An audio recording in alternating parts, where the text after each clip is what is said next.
Grant has been filling us in, and also our Winnipeg group, which is now 770 people, moving quickly up to 800, which would be quite good. It's I don't know what percentage are from Winnipeg, but we have members from all over the world that have joined our group. Started about 6 years ago, Grant, and we have some. Betty is actually one of the people that's a co-organizer with me, and Brad Krass, who is also with me. We run the Winnipeg researchers, UFO and researchers group, which is on Meetup, and we've decided to team up with Grant Cameron tonight to host and do an interview with you, Ron.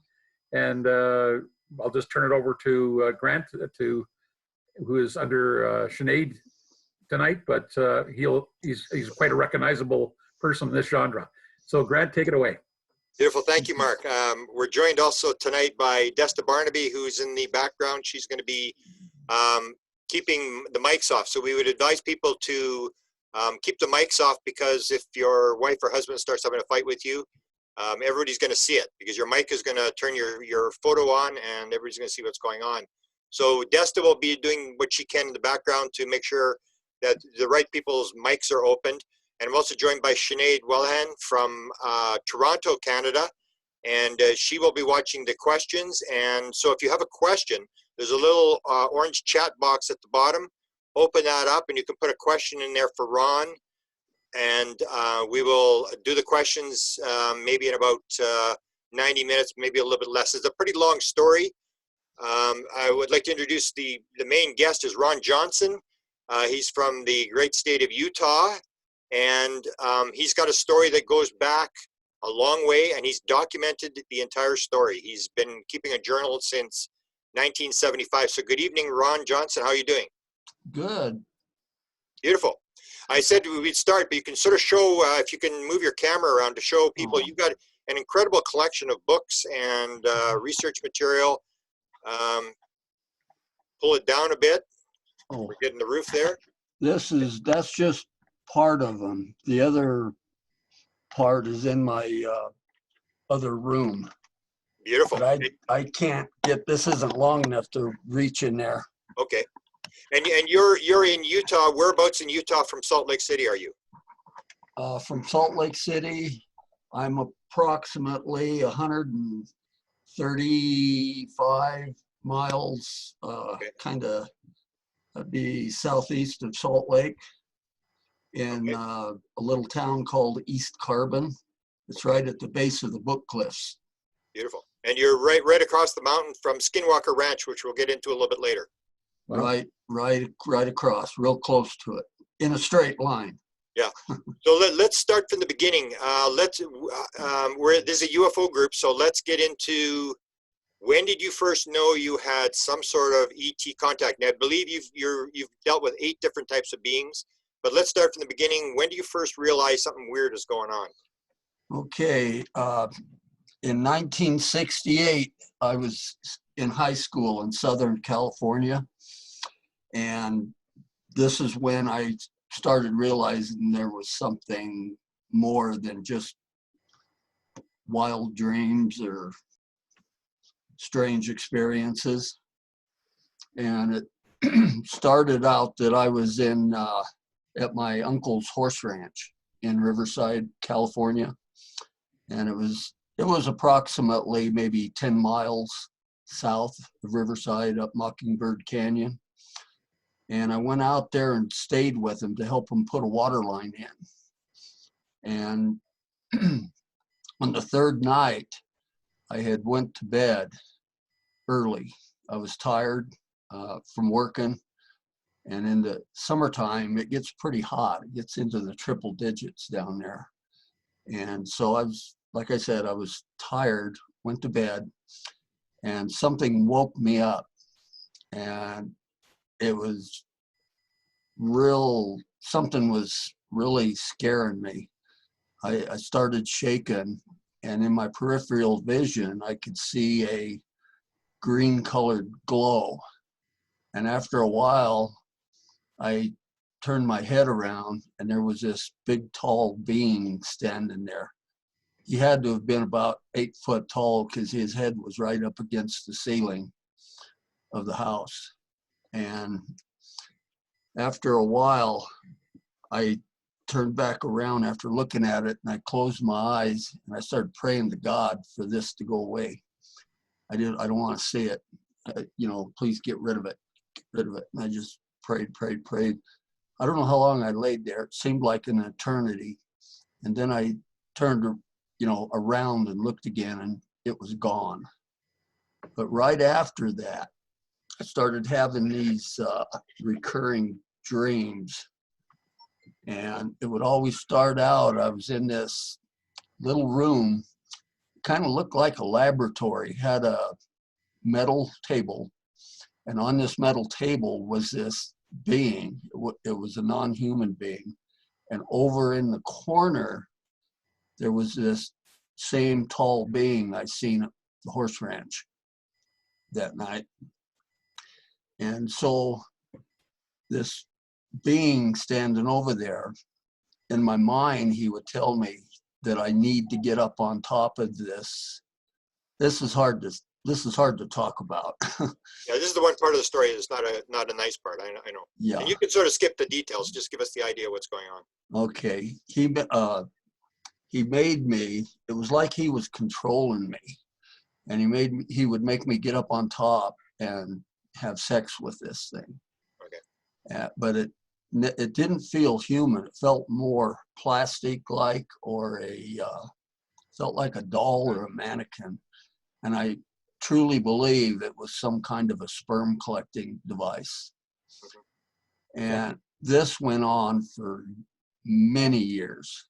And then when I turned I think it was right about when I turned 35 years of age, it stopped. Never had it anymore. And then every time this would happen, when I would wake up in bed, there would be a green substance in my groin area, kind of a lime green color. Yeah. And this is when I started praying to God for it to stop. I don't want to go through this. Now, you're a member of the Church of Latter-day Saints, and you told me before, you said people talk about you pray and it'll go away, and you have something the opposite to say. What do you say to that? Yeah, it would never go away. It just kept right on going. For years, clear up into the 2000s, I would pray and pray and pray for it to stop, and it just keeps right on going. Ron, how would you describe this being? Have you ever read the book by Stuart Swerdlow, New Blood, True Blood? I'm sorry, I haven't. Okay, there's a photo in there, well, a drawing of a being. It's supposed to be a Syrian from Sirius A, and it looked a lot like that being. It stood about 8 foot tall. It had a very large cranium, but the lower part of the head kind of went down into a point. It was real sharp. The chin was probably only about an inch wide. And for a nose, it basically had 2 holes, had just a little tiny slit for a mouth, and it never spoke. And the eyes it wasn't the typical almond-shaped eyes, but these were more rounded. But I couldn't see no pupil in them. They were just solid black. And didn't have any ears, no hair, and it had a real short neck. It was kind of a beige color, and the skin was real rough. Had a lot of folds in around the joints, shoulders, and in fact, it was real anorexic looking. The bones you could see ribs sticking through the skin. You could see the arm bones, the shoulders sticking out. It was just horrible looking. Was he wearing clothes? And I think I asked you before, did he have sex organs or any things like that? I never noticed any. And he didn't have any clothes on. He had no clothes on? None. No. Not Okay. at all. Well, you Yeah. have an image of that, don't you, Ron? What's that? Do you have an image of that face or something? I can barely hear you. No. Do you have an image of the face? No. Well, no, I drew one years ago, but I'd have to dig it out get into my computer and dig it out. That's one I should have put in there. Yeah. Okay. You're doing a book, and you're an artist, correct? You're a very good artist. I am, yeah. But the only problem is with this heart problem I got and this medicine they're giving me, I got the shakes in the hand, so it's going to take me a while to write to. You can maybe draw these. talk about your health problem so people know what the effort you made it to get here. You're not. Okay, I'm in the final stages. This is what the heart doctors are telling me. Yeah. I'm in the final stages of congestive heart failure, stage D or stage 4. And here last July, they told me that I would be lucky if I lived a year. And You're this doing well. July will be a year, but I feel great. I feel fine. They told me in 9 months my kidneys would start failing, my liver would start failing, but they're fine. There's nothing wrong with them. Do you sense, Ron, that you are being helped, or some of the people that we've talked to that ETs have visited them and actually helped them and even cured them in some cases? Yeah, I do feel that. And I actually was helped by them. Back in 2006, I was Describe who involved. you're talking about. Can you describe who you're talking about? Who? You're talking about a different being now. Can you describe who you're talking about? The one on the table? No. The first one was 8 feet tall, but you're talking about another being that came to you last year, right? Oh, yes. That was back in 2008. Elbi, is that the one you're talking about? Yeah. Yeah. He's Which one cured you? Which one was the back problem you're talking about? Who did Elbi. that? Elbi. Okay. Yeah. Okay, in 2006, I was involved in an industrial accident. I had a close encounter with a Kenworth truck. And it messed up my back, and I blew out a lower disc because of it. And instead of blowing to the outside of my spine, it all went to the inside, and it mashed my spinal cord flat. And I have many, many MRIs that show this. And my left leg was completely paralyzed. And I think it was about 5-6 days after I got out of the emergency room, they finally got me in up north to have surgery on my back. And right after the surgery, I was having a hard time getting around. My back was stiff, it hurt, and I couldn't bend over, and I couldn't dress myself. I had to have help putting my pants on, have help putting my shoes on, and basically dressing. And so this went on for years. This went on till the latter part of 2009. And it was right after that, I was at one of Marley's meetings in Salt Lake, and they suggested that I start meditating and asking the entities to help me. And so I started doing that right after my surgery. And I meditated for, must have been for 1.5 years. I prayed and prayed besides meditating during all this time. Nothing would happen. And I was still having trouble dressing, having trouble getting around. And so all of a sudden in 2008, I started having these encounters with this being, this Elbi, the one I call Elbi. But at that time, he didn't tell me what his name was. And encounter after encounter after encounter, clear up to the latter part of 2009. And they would always start out the same. I would get into bed, lay there, and as soon as I would get into bed, this vertical beam of light would appear and slowly start moving across the living room. And as soon as it would get about halfway across the living room, it was like I would pass out. Everything would just turn white. And then I would come to, and I'd be face to face with this being. I mean, our noses are almost touching one another. It was like he was downloading information into me. That's what it felt like. And then I could start feeling G-force, like I was accelerating real fast.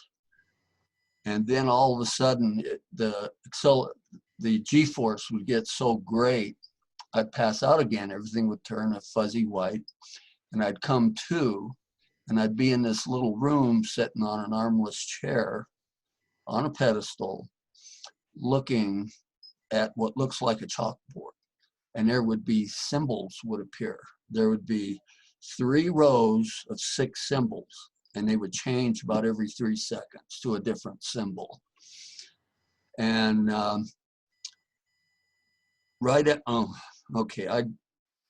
these were the encounters before the one where he cured my back. He healed my back. And right after that, it was right about the end of 2009, I had another encounter with this Elbi, and started the same way that the other one started. But this time, when we were face to face, felt the G-force, and then everything passed out. And then when I came to, I was laying face down on a metal table in what looked like a lab type setting. I assume it was a mill lab because there was humans there with them wearing white lab coats, just with the entities. And this was the only time that I saw these entities wearing some kind of a gown and a headdress. And so as I'm laying there, the one of the humans in the lab coat comes up to me, and I turn my head to the side, and he tells me that the entities want to come over. They want to look at your back, and they want to examine your head. And so I'm laying there, and I'm pretty upset over this. I don't like it. I don't like laying on this table, not being able to move. And so this apparatus comes down from the ceiling, and it's kind of like, it reminded me of a 4-legged spider. But it came down, and he attached it to my waist, and then the arms he attached to my 2 arms and my 2 legs. And then he says, don't panic. He says, the entities are coming to look at you, to examine you. And so the entity comes over. It's the same one. I can feel it, you know, his energy. It's the same one I've always encountered since 2008. And so as I'm laying there, he comes over and he starts talking to me telepathically. He says, don't worry. He says, I'm going to check. I want to check you out. I want to examine you. So he kind of gets up on my back. And I don't know how he did this with me attached to this machine, but I could feel him working on my back. It was like he was inside my spine. And boy, I tell you, Grant, it hurt, and it hurt bad. It hurt worse than the accident. And man, I was screaming, begging, praying God for it to stop. Kept right on going. He kept telling me telepathically, this is for your own good. You have to have this. And so finally, after a while, he quit. And when he quit, the pain subsided, went away.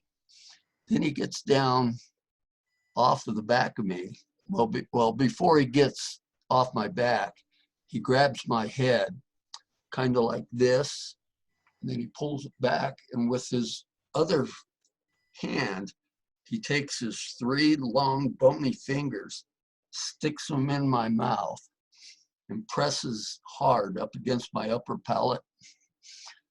And he slowly pulls it out of my mouth and runs it up my head and then kind of across the top of my head. And he does this 3 times. And I ask him why he was doing that, but he never answers me. Sorry, excuse me. And so he gets down off of my back, walks over to the left side. In my left ear here, right there, I have an implant. It's a little metal ball under my skin. And I've had Dr. Roger Lear, he was looking at it. Okay. Patty Greer at one of the conferences introduced me to Dr. Lear. Yeah. And he wanted to take it out. And this was 3 days prior to this encounter. I decided to let him take it out. And I was going to go to California and have it done. And then I had this encounter with Elbi. And he comes over, grabs my ear, runs his finger across it, starts rubbing it. And he tells me, under no circumstances are you to remove this implant. And it is to remain there. And it just sounded, it scared me because I wanted to have it taken out. But I think something bad would have happened if I would have went through with it. So, but anyways, right after this encounter, there's a lot more to it, but I won't get into that because it'll waste a lot of time. Yeah. But right after this, I woke up on the couch in my living room, and I'm laying there, and I get up, and I'm telling you, my back felt great. I could bend over, didn't hurt, and to this day, I don't have a problem with it. I stopped taking the medication they were giving me for it, and it feels like I've never had a back problem. And like I said, I have the MRIs that show the damage to my spinal cord. Someone is asking about the symbols. You're doing the book. You've written the symbols in the book. Are you going to reproduce these symbols that you saw? And can you maybe describe what they were? I will. I've been trying to find some that resemble them, but I haven't been able to find any yet. In one encounter where he was showing me how they transverse the different dimensions, I asked them where their base was, if they had a base. And they told me they did, but it was in another dimension. It was up by, in the Siskiyou Mountains, up by Mount Shasta. Okay. And these symbols appeared in my mind, and it spelled out Siskiyou. And I'll have to, in my book, I'm going to reproduce them to the best of my memory. But why do you think they're doing symbols? Do you know what that's all about? Are they training you for something? I don't know. This entity is real vague. He hardly ever answers my questions. And I've asked him a million questions, and they just ignore me. It's like they have an agenda and they don't care whether I like it or not, So they must be related to the Grays. I don't know. So can we go now to, I think 1975, you have a different set of beings that come in. With the portal, is that 1975? Yeah. Is there? Yeah. Okay, go through that one. Okay, that was an out-of-body experience. This was the first out-of-body experience I've ever had. I had gone to bed one night, and as soon as I got into bed, I became paralyzed, couldn't move. And I'm sitting there trying to fight this. It was real scary. I didn't know if I died or what. And then all of a sudden, I could feel myself getting out of bed. And there I am standing right in the middle of my body, right through the bed. And I just start panicking. And I'm trying to yell, I'm trying to scream, and I can't. And I'm reaching down, grabbing my body, laying in bed, and my hand just goes through it. I can see my hand, but I was transparent. I could see through it. And I tell you, that's quite an experience. It's the first time that happens. And so anyways, I'm standing there. Uh-oh, what happened? No, somebody Somebody turned off the mic. It's okay. Oh, okay. Yeah.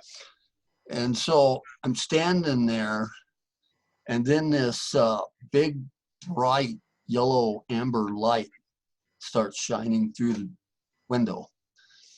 And I'm kind of wondering what the heck that is. And then this portal opens up on the one wall. And it was kind of reminded me like a cave entrance. It was really bizarre. And there was another, I don't know if it was a room or ship, I don't know what it was. But there was these little grays. And at the time that this happened, I didn't know what a gray was. And I'm calling them grays now because now that I know what they are, that's what they were. And so two of these grays come out and they walk around to the other side of the bed. Another one comes out and he's holding what looks like a giant salamander. I know this sounds familiar to you, but he shows it to me and then they go back through this portal and then it closes up. How many were there total? There was quite a few, right? Yeah, I think it was about 7 of them all total, but they all didn't come into my room. Okay. And the same thing happened again in 1999, except there was no portal opening up. I went to bed and couldn't move. I left my body, but I wasn't standing through my body in the bed. I was standing off to the side of it. But like I say, there wasn't any entities with that encounter. And I have the dates for all these, but there's so many dates, I can't remember all of them. But you've got them all written down, correct? Yeah. Yeah, you documented everything. Yeah. So how many out-of-body experiences have you had over the period of all these years? Oh, man, probably about 35, 40.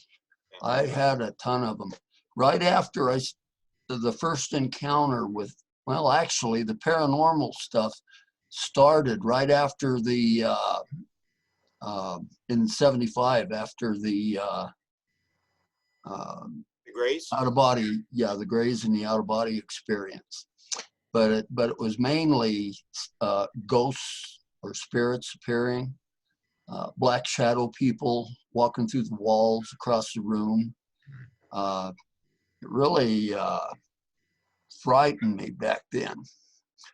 And occasionally things would start moving by themselves. I'd go into the kitchen and there'd be a bowl, a Tupperware bowl, sitting on the top of the fridge. And I'd walk by and that thing would take off and hit me right between the eyes. They got quite a sense of humor. Yeah.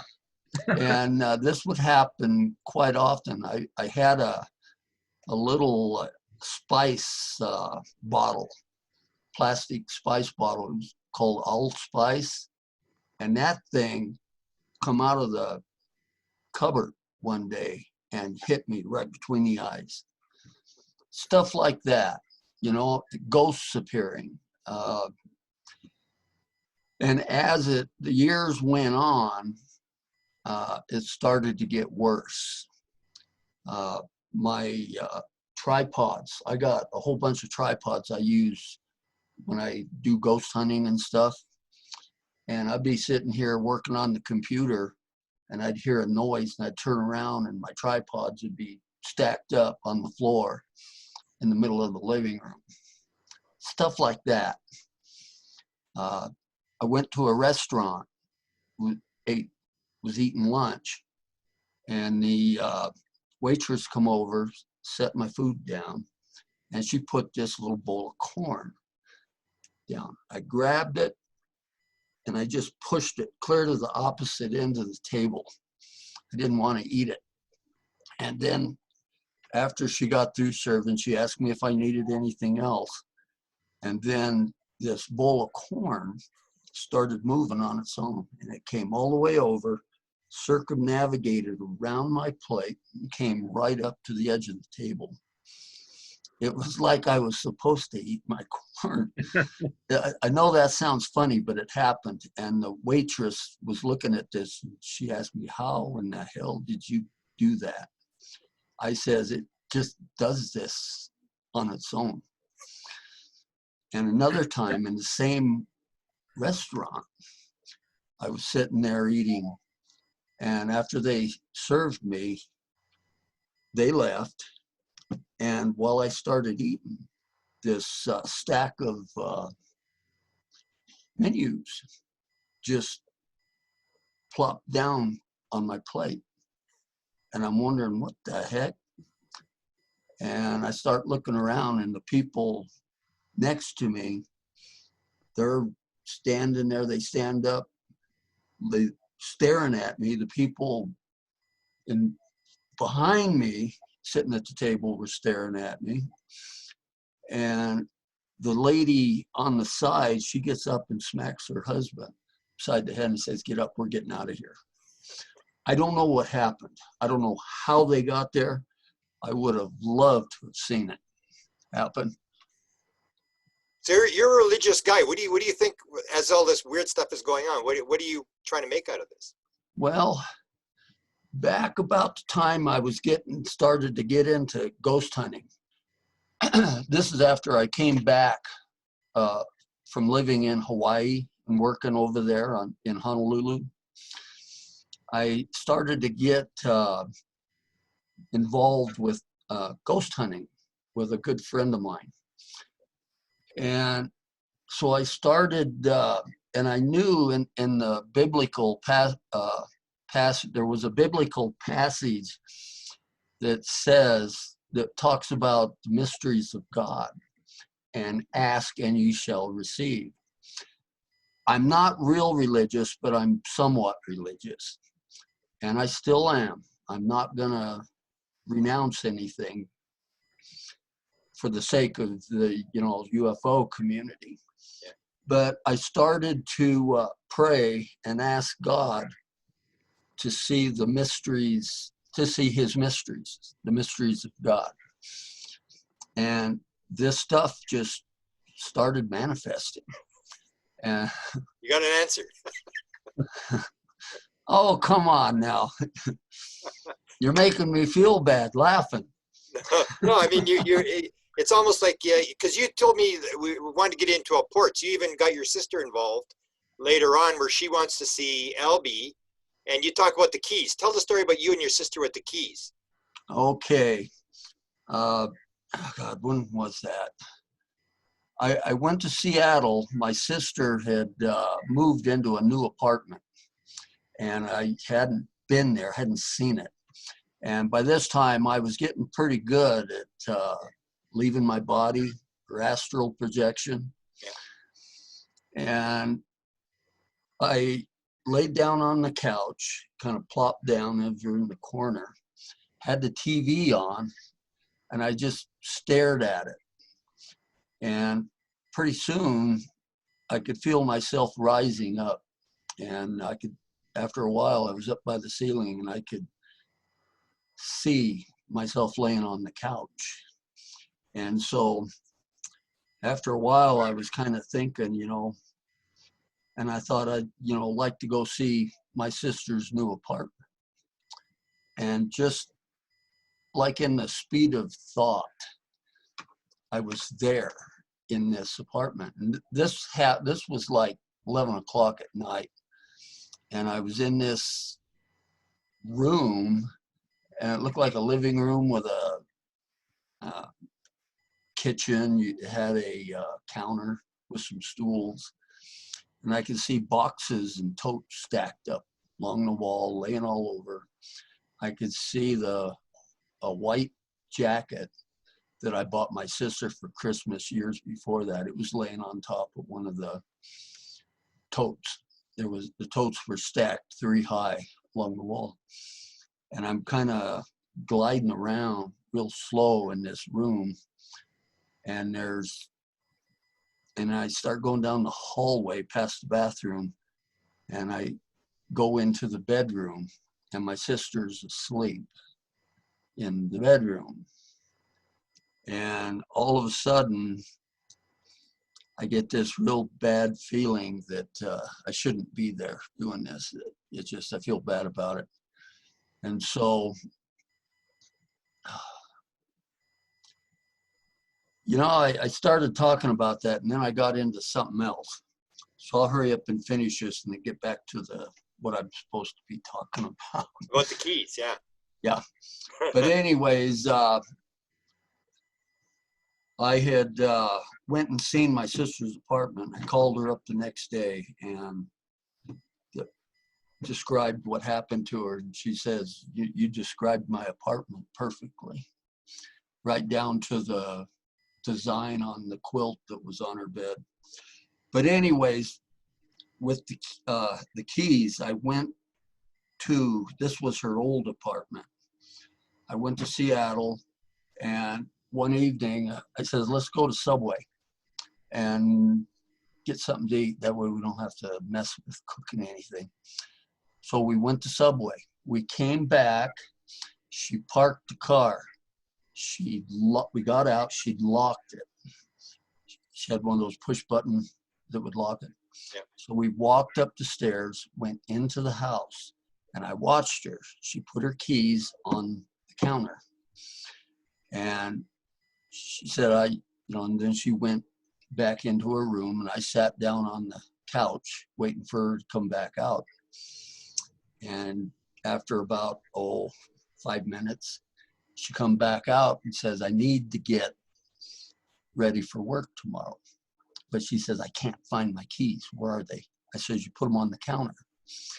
We looked and looked and looked for 15 minutes, and we could not find those keys.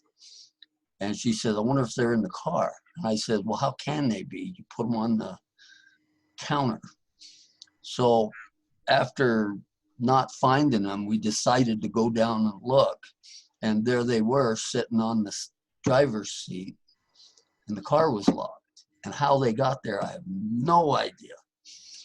And she had another set, but we had to call her daughter up, and she had to drive like 10 miles to bring They were them. doing that to you as well, locking the keys in the car, weren't they? What's that? Weren't they doing that to you as well, locking the keys in the car? Yeah, occasionally that would happen to me. Then I'd have to, I finally got good at using a Slim Jim to get into a car. Had that happen to me in Canada at the border. And when the RMCP showed up, they told me, he says, get rid of that thing. He says, it's against law for you to have one. I said, okay, I'll make sure I don't have it with me anymore. Ron, have you had a near-death experience? Yes. You have, because I sort of sense the connection with dealing with people who have maybe passed or different types of entities, that it's due to that connection of the near-death experience. Yeah, I had one in the hospital last, when was that? Last May, a year ago last May. And this is when I first went into the hospital. They brought me up there from Provo Hospital to Salt Lake, to Murray, to the heart clinic. And I wasn't doing too good. I had real low blood pressure. So when I got there, they put me in the emergency room, and the emergency room doctor and a nurse, they were working on me. And the nurse kept telling me, don't go to sleep, don't go to sleep, stay awake, stay awake. And she kept shaking me. It was very annoying, actually. And I was having a hard time breathing because of my heart problem. And after a while, it was like I just was so tired. I just wanted to go to sleep forever is what it felt like. And I laid there, and all of a sudden I noticed I wasn't breathing. And it felt natural. It felt perfectly normal. And then pretty soon I could feel myself rising up out of my body. But what was weird was everything was dark. Everything was black. I couldn't see anything. But off in the distance, there was this real bright light, and it had rays coming out of it all around it. And it was just the feeling of love was just so overwhelming. It was the same feeling of love that I used to get with Elbi, the entity. And I started moving towards this light, but it was still quite a ways off. And after a while, I stopped, and then I started going backwards. And I could feel, then after a while, I could feel myself descending. I got back into my body. And then all of a sudden, I could hear the nurse shake, yelling at me to stay awake, don't go to sleep. And then she was shaking me, and gosh darn it, I woke up and chewed her out for bringing me back. But yeah. You have been in the spirit world. Can you talk about the OBEs where you actually get to go into the spirit world? Yes. The first time that I went into the spirit world, I was guided there by Elbi. And this was back in, it was in 2008. I'll have to get into my archives and get the exact date, but I do have the exact date written down. And I went to bed on the couch. I laid down, and immediately I became paralyzed. I couldn't move. And I rose out of my body. And at this time, I had been leaving my body so many times. At first, I had an astral body that I could see. I could see my hands and legs and stuff. And then it was like I started having them, and I was just like a spot of light. And then after that, the progression it turned into, it was like just total consciousness. I couldn't see a light. I couldn't see my astral body or nothing. I was just, my consciousness was just there by itself, and that's all there was. And so I could hear Elbi talking to me, and he says, I want to take you to one of the lower planes. And we went there, and it was just a big gray void. It had no top, no bottom. It was like a real dark gray fog, except for it didn't look like fog. It just, everything, there wasn't any colors or nothing other than gray. And this is where he was telling me about the device he showed me that allows him to transverse the dimensions. And in another out-of-body experience, I left my body again, I laid down on the couch, and I came to, I was floating above my my body looking at it. And this time, Elbi came to me as like a spirit. I couldn't see him, but he was there and he was talking to me. And he says, I want to take you to the highest plane. He says it's just before what you would call heaven. And so we went there, and it looked just like Earth. It looked just like here. There was buildings, but they were more rounded. The colors were so vivid, unlike anything I've ever saw on Earth here in this reality that we live in. And I'm kind of gliding around looking, and there's spirits, all hundreds of them, all over the place. Some you can see partially. Most of them were invisible. And there was, everything looked like it was green. There was no roads, no walkways. It was awesome looking. And there was a little building there, and these spirits were going into this little building. And on the other side of this building, these orbs would come out, and then they would just float off. And I asked Elbi, I says, what are the orbs for? And he told me that when you go to Earth, you're supposed to gain experiences.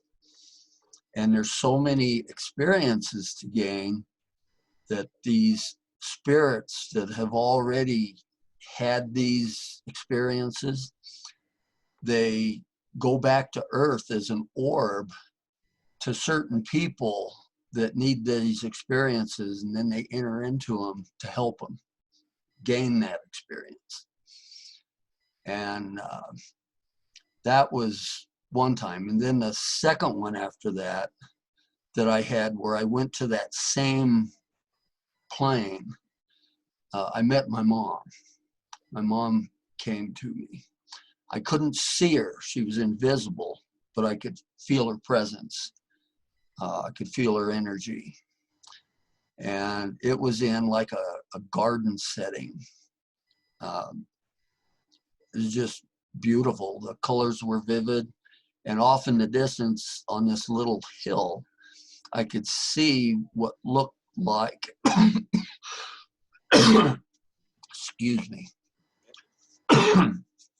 it was a small building. Kind of reminded me of the LDS temple in Manti, Utah, but it was small. It was about the size of a small house. And at that time, we didn't go. This was before the one I told you where we went in to the building. Darn it.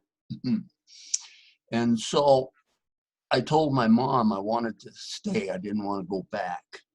And then Elbi was telling me, you need to, it's your time to go back. You can't stay here. So I woke up on the couch. I went back into my body. And the next time after that I left my body, it was the same way. It was when I flopped down on the couch, and I found myself floating above me from the ceiling. And Elbi appeared. Well, he didn't appear, but he came. And he was invisible, and he was talking to me telepathically, like a spirit would. And so we went back to this garden spot, the same one. And my mom come again, and we started talking, and then we kind of glided over towards this building that looked like the Manti Temple. And there was a set of double doors on the end of it, and we entered into it. And the inside of this building was like 10 times bigger than the outside. Can I interrupt just for a sec, just to point out to people, we did one other interview where I pointed this out. There's a guy, I'm trying to interview him right now, his name is Terry Lovelace, and Chris Bledsoe both described the same thing, that the inside of a UFO is 10 times the size of the outside of the UFO. So there's this very direct connection between what you're describing in the spirit world and what people describe when it comes to going inside a UFO, that it's 10 times the size inside as it is outside, which makes no physical sense. So go on, Yeah. you go inside the building and it's way bigger on the inside with your mother. Yeah. And along the walls, there's pillars that go up from the ceiling to the floor. And these are pretty good sized pillars. They're probably about 3 foot in diameter. And in between, on the wall, between each pillar, there's a what looks like a painting or a picture. It's in a frame, and each picture is a scene from my mom's life. Yeah. And I'm sitting there looking at them, and my mom tells me that every person, when they die, has a room exactly like this with the same stuff in it. And she told me that your dad is here and he has a room like this. And this portal, this doorway opens up and I can see into it. And my dad is in there, but he's as a spirit. I can't see him, but I can feel him and I know he's there. And it's the same exact thing with portraits, pillars. And my mom says, your grandmother has a room like this. And that portal closes up and then another one opens up, and the same thing with my grandmother. And so that portal closes up and we glide down to the other end of this big room. And there's a fairly large table down at the other end, and there's crystals sticking up. And these crystals, they look like they're probably about maybe 6-7 inches long and about maybe 1.5 inches or so in diameter. And the ends are cut on about what looks like about a 45-degree angle. I didn't tell you this, the last time that we interviewed, but anyways, my mom was telling me that all your entire family, the ones that are deceased, has a crystal of their own, which has the entire life from birth to death on them. And he said even your pets have a crystal, but those crystals weren't as tall. They were only about half as tall. And so I started thinking about a dog we used to have. His name was Yogi. And this is when we lived in California and first moved to Utah. And all of a sudden this crystal I just thought of him, and this smaller crystal rises up off this table. And all within about just a split moment, split second, I saw the whole entire life of this dog we had from birth to death. And this dog had just disappeared one day after we moved to Utah, and we never knew what happened to him. And watching this, the neighbor across the street had shot it with a shotgun and then threw it away. And so my mom says that that's what happened to Yogi.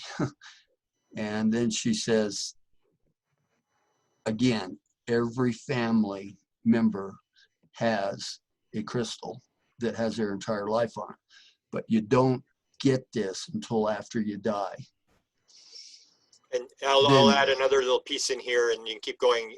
The 1988 UFO documentary called UFO Cover-Up Live, they talk about the aliens with a crystal. Same description. You look at it at a certain angle, and you can see the history of the entire Earth in this crystal. So you have, again, a crossover to the UFO community with crystals. Mm. Instead of video cameras, they use crystals. Crystals, yeah. So anyways, then my mom tells me that I have a place of my own, and it's on the edge of a beautiful forest, and I got deer, elk, all kinds of animals, but she says, I want to show it to you real bad, but they won't let me. You're not allowed to see it. And so she says, and it's time, you must go back now. You've been here too long. And I said, I don't want to go, I want to stay. I don't want to leave. She says, you have to go back. And then pretty soon, Elbi starts talking to me and says, it's time for you to go back. And so all of a sudden, everything just turns a fuzzy white. And then I find myself moving. I feel myself moving. And I enter back into my body, and then I'll wake up. Now, you described you had 8 different types of beings. You described the first one, the big, tall, 8-foot one, the grays. What other kind of alien beings have you encountered? Okay, the one that they made me have sex with was about, I'm 6'4", and when I was laying on top of it, I'm just assuming and guessing that it was about 6 foot tall. It was the same color, kind of a beige color, but it didn't look the same. It had a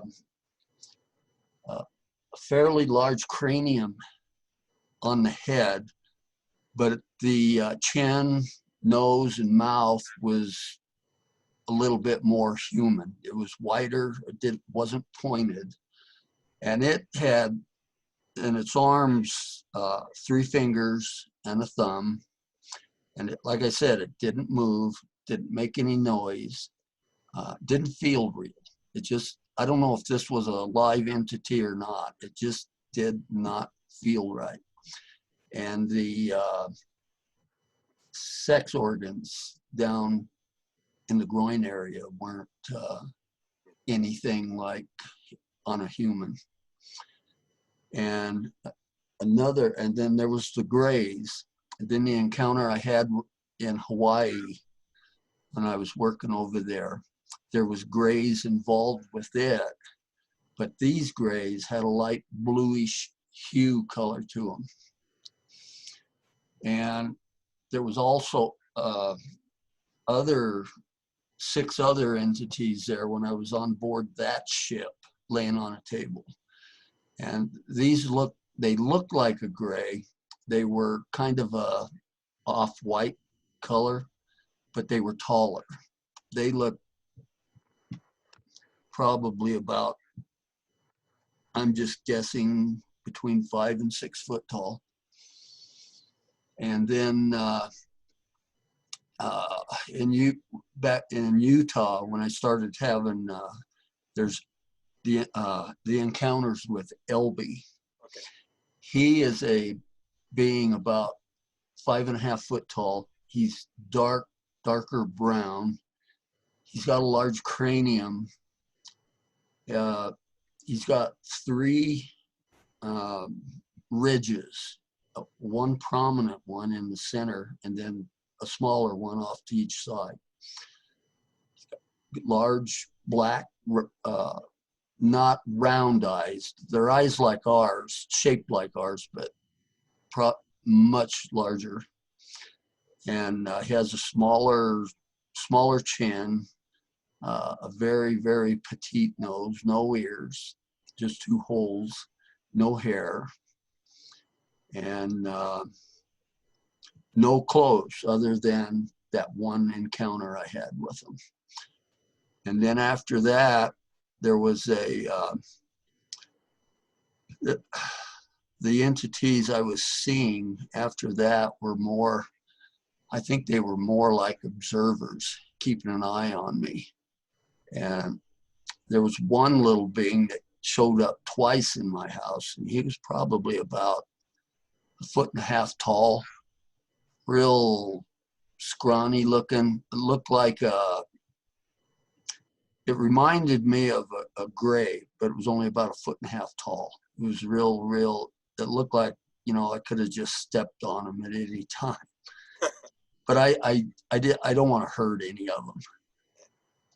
And then another night, another being I encountered, I was doing dishes one night, and I went into, I usually here by myself, I'll put a DVD in, and just for noise. And the DVD had stopped playing, so I wiped my hands off and I went into the living room. And there, standing in the middle of my living room, was a reptilian. This guy was, he was tall. I got 8-foot ceilings in this house, and his head was right up against it. And he looked, what's weird is he was wearing a cloak that had a high collar, and he had a medallion around his neck that hung about halfway down to his waist, and a big red, looked like a ruby or something along that color in the center of it. Supposed to draw you a picture of it. Yeah, and I will eventually get it. Did it have writing on it or just the ruby in it? It was just a ruby, and it was kind of a teardrop shape. It wasn't round, and the teardrop pointed up towards his neck. And it had what looked like a chain coming around his neck, and it went down and attached to the center of the top of the medallion. It didn't attach to the sides, but to the center. Yeah. That's very rare that you'll ever see a being with jewelry on. Very rare. Yeah. Yeah. What color was the medallion? It was silver. With the ruby in it. With the ruby in it. Okay, you've been through this. Let's do the Sasquatch one now. You hunted Sasquatch, correct? You're in. Yeah, I've been doing Sasquatch. Yeah. So let's tell the Sasquatch story. Okay. In 2012, I had an encounter, me and my cousin, with a Sasquatch, but it has a really bizarre beginning to it. And before I had my cousin help me, you know, with my paranormal stuff I do, work, I had another partner named Daryl Smith. You probably met him at one time at Marley's meeting. This guy was just obsessed with Bigfoot. That's all he'd talk about. And so we would go out looking for evidence. And I had been working with him for about 2 years, maybe a little longer. And then he contacted ALS, Lou Gehrig's disease. And 2 years after that, he died. But it was like about a week before he died, I interviewed him, and he told me that if there's any way possible, I'm going to come back to visit you. And I told him I don't expect any less. And so I wasn't really counting on a visit from him. But it was about 3 weeks to a month after that, I had gone to bed, and I had this vivid dream. I mean, and he appeared to me in this dream. It was kind of everything was like white. And he was there, and he told me, he says, Ron, he says, I know the secret about Bigfoot, but he says, we are not allowed to tell anybody that's on Earth about it. It's forbidden. And he says that be prepared, because something wonderful is going to happen, and you need to be prepared for it. And then he just went away, and then I woke up. And so that was on my mind for a whole month. I just kept thinking about it and wondering what the heck is going to happen. And so I think, yeah, it was between 3 weeks and a month later, I had this other dream. It was real vivid, but I really don't know if it was a dream or not. It might not have been, could have been, I don't know. But something woke me up, got out of bed, and I needed to go into the living room. So I got out of bed, walked into the living room, and this white light appears, turns into a pillar of light, and this Sasquatch appears. And it was odd.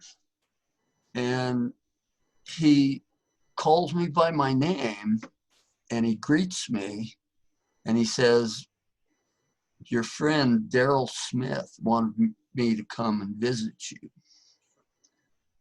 And it was really bizarre.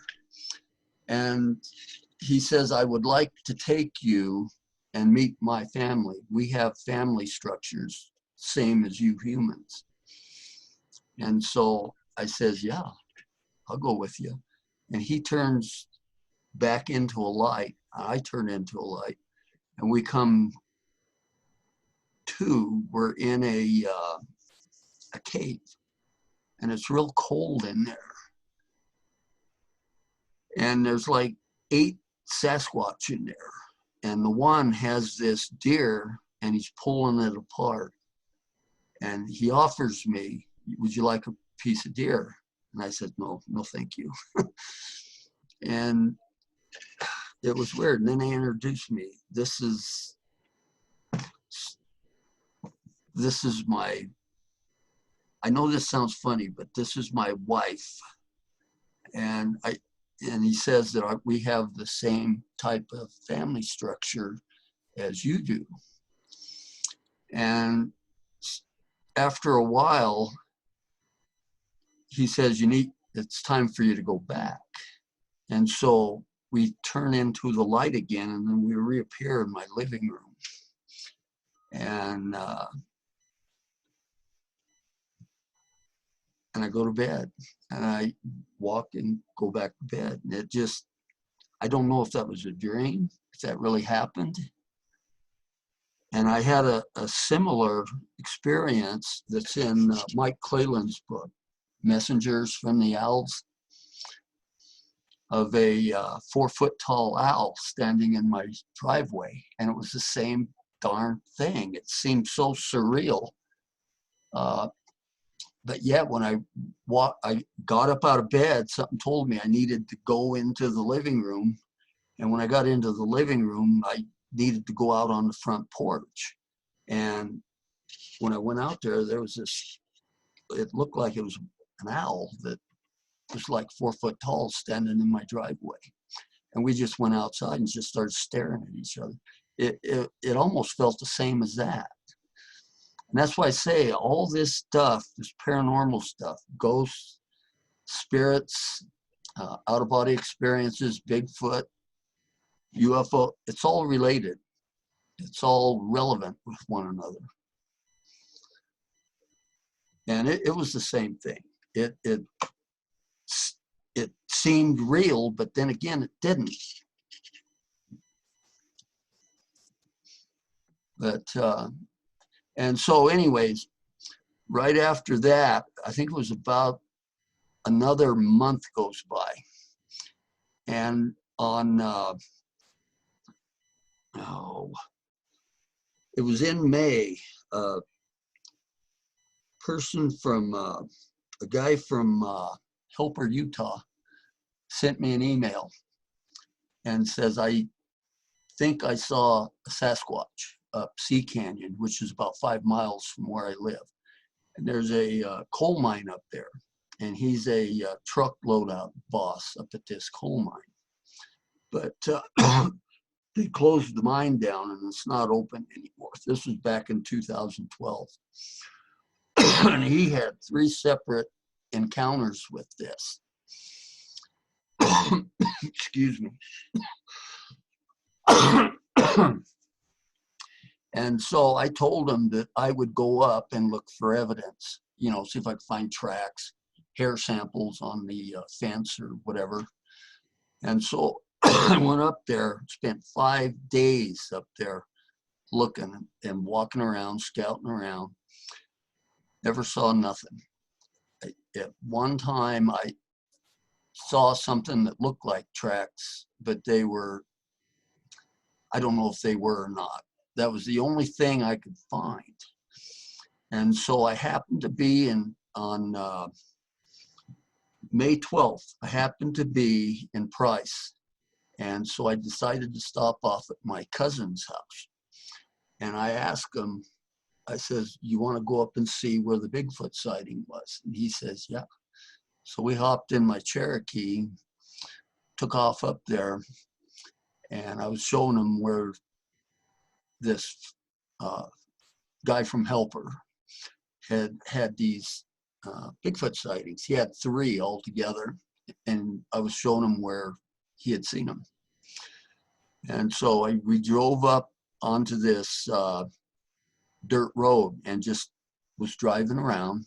We went off the main highway about a mile, spent a little time looking around back there, and then on the way back, we were getting ready to go back back to Price, and we got about maybe a quarter of a mile from the highway, and Lord and behold, I hit the brakes, backed up, and there's this big, massive creature standing there in this little clearing. And I'm looking at it, and it's hairy. That's got to be a Bigfoot.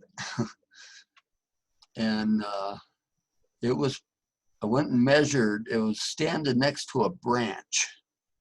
And I went back the next day and measured it, and it had to have been about 8.5 foot tall, but it was kind of slouched over. And I think if it was standing straight, it would have been 9 feet tall and bigger. And so we decided to get out of the car. My cousin was getting rather excited about it. And told him, I says, get out very slowly and let's take a look at it. And like a dummy, this was the only time I went out. I didn't have any of my equipment or my cameras or anything with me. And that's But they showed up, yeah. yeah, that's the way it usually works, isn't it? Yeah. It does. What's that? It does. I've seen 3 ships, and all 3 I have a phone with me 99% of the time. Yeah. All 3 times that I've seen ships, I've never had my camera with me. So and so my cousin tells me, he says, let's go down and see where it was standing. And so we start to walk down there, and then I get this, the only way I can describe it is a telepathic message. And it's saying, stay back, do not approach. And I told my cousin, I says, I'm getting a real bad feeling about this. Let's wait a while. So we probably waited there maybe a minute. And then we started walking down there, and I felt pretty good, but I was real apprehensive about it. I was really not sure whether I wanted to walk down there or not, to be honest with you. And so we started walking down there, and about halfway down, it was about 90 feet off the side of the road.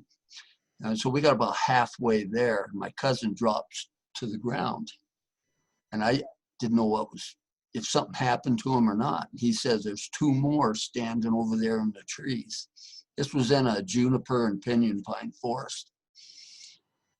And he says, I can see the feet of 2 more.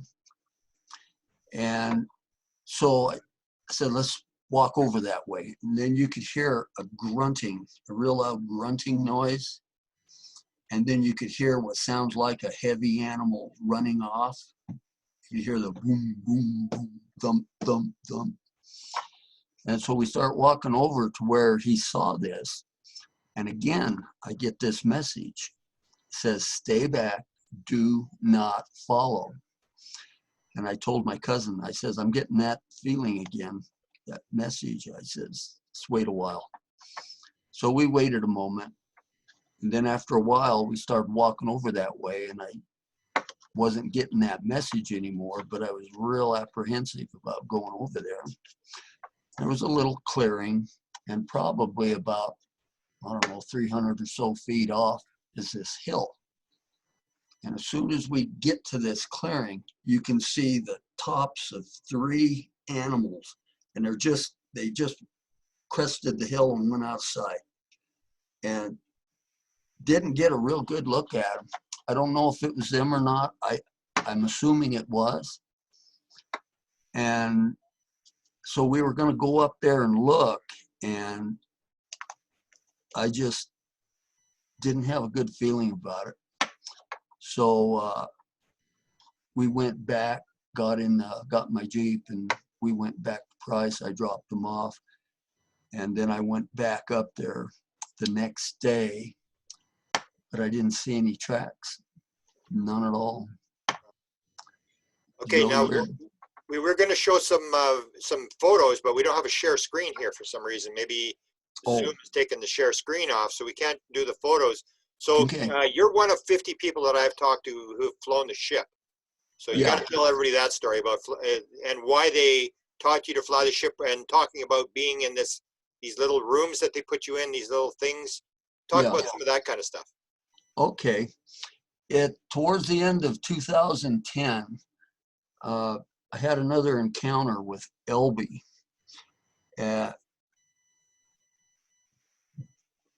It started out the same way as the other dreams. And I ended up, when I come to after the, oh heck, let me start from the beginning on this. I had gone to bed. I saw the vertical beam of light again. I felt the G-force while being face to face with Elbi. Everything turns white. But this time when I come to, I wasn't in that little room. I was in a clear cubicle, and I was up on the ceiling of this. I didn't know, it was a room, but Can you describe the inside of the ship? yes, it was it was all black. It looked like it was made of porcelain or a black, shiny, real shiny plastic, smooth. There were no seams, no nuts and bolts, nothing. Everything looked like it was just one piece.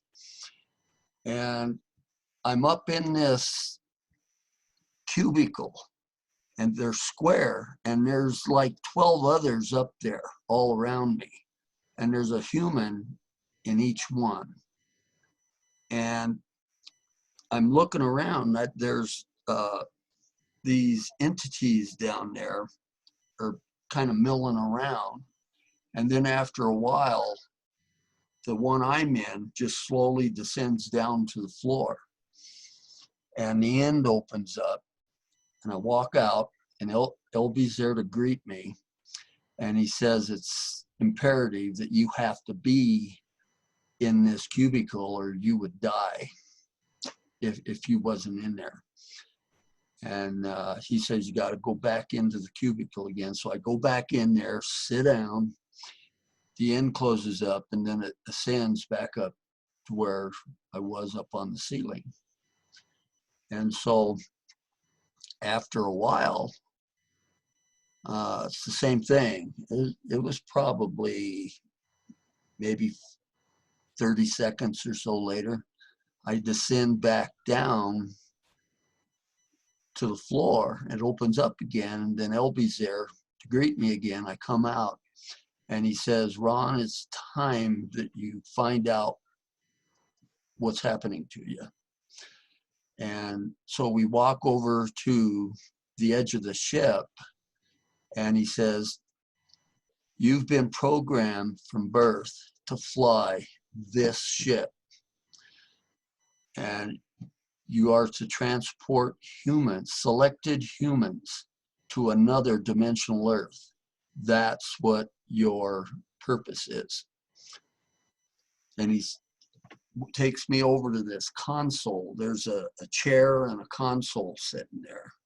And he says, I want you to sit down in the chair, and I want you to put your fingers, your hands, and your arms in these grooves and these holes on the armrest.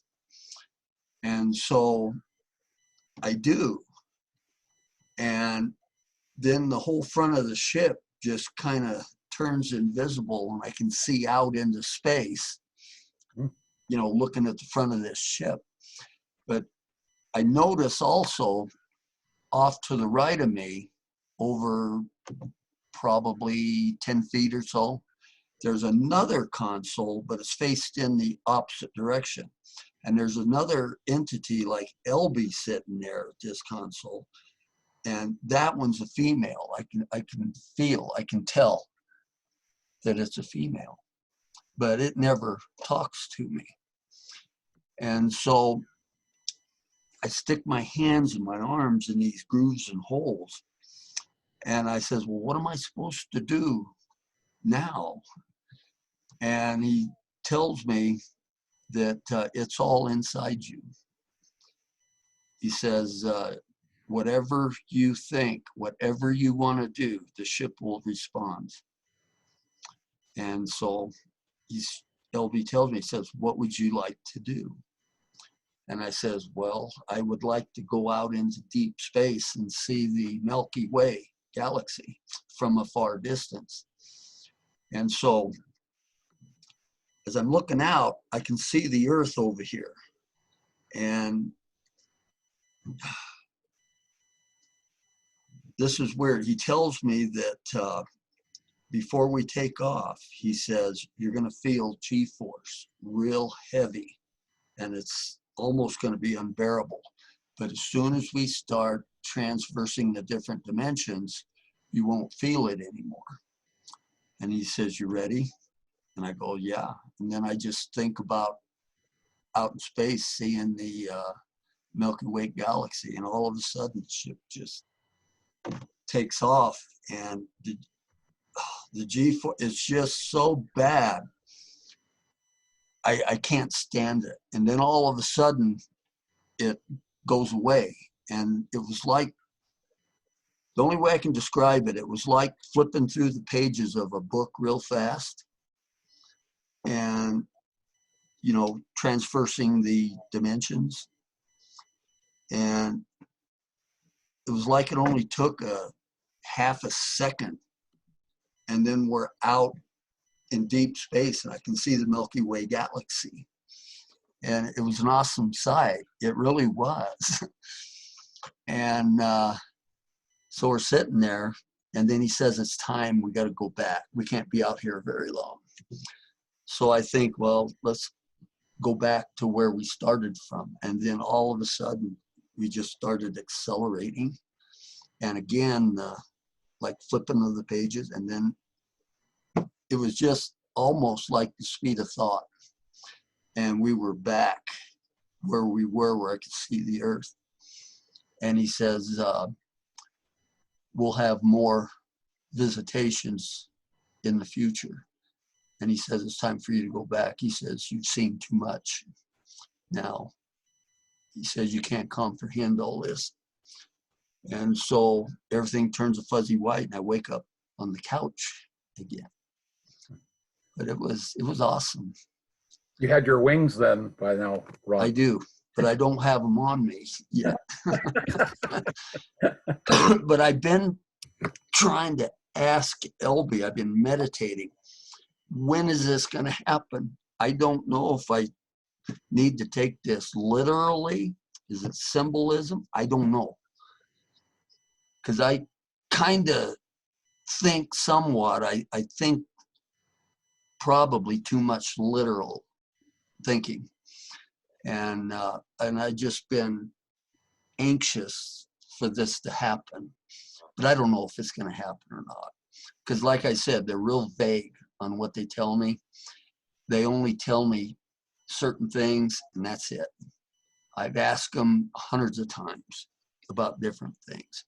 They've showed me how their propulsion system works on their crafts, and he says he downloaded it. He says it's inside me, but he said when the time's right, you'll remember it.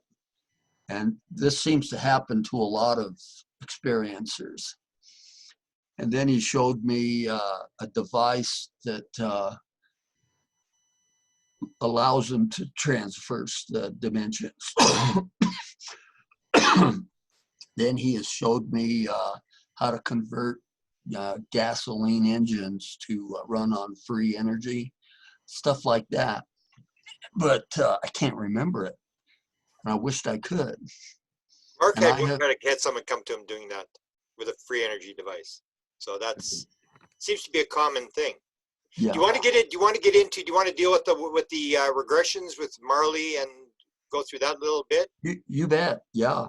Okay, so this is sort of the bomb of the whole story here. Excuse me. Sorry about this cough.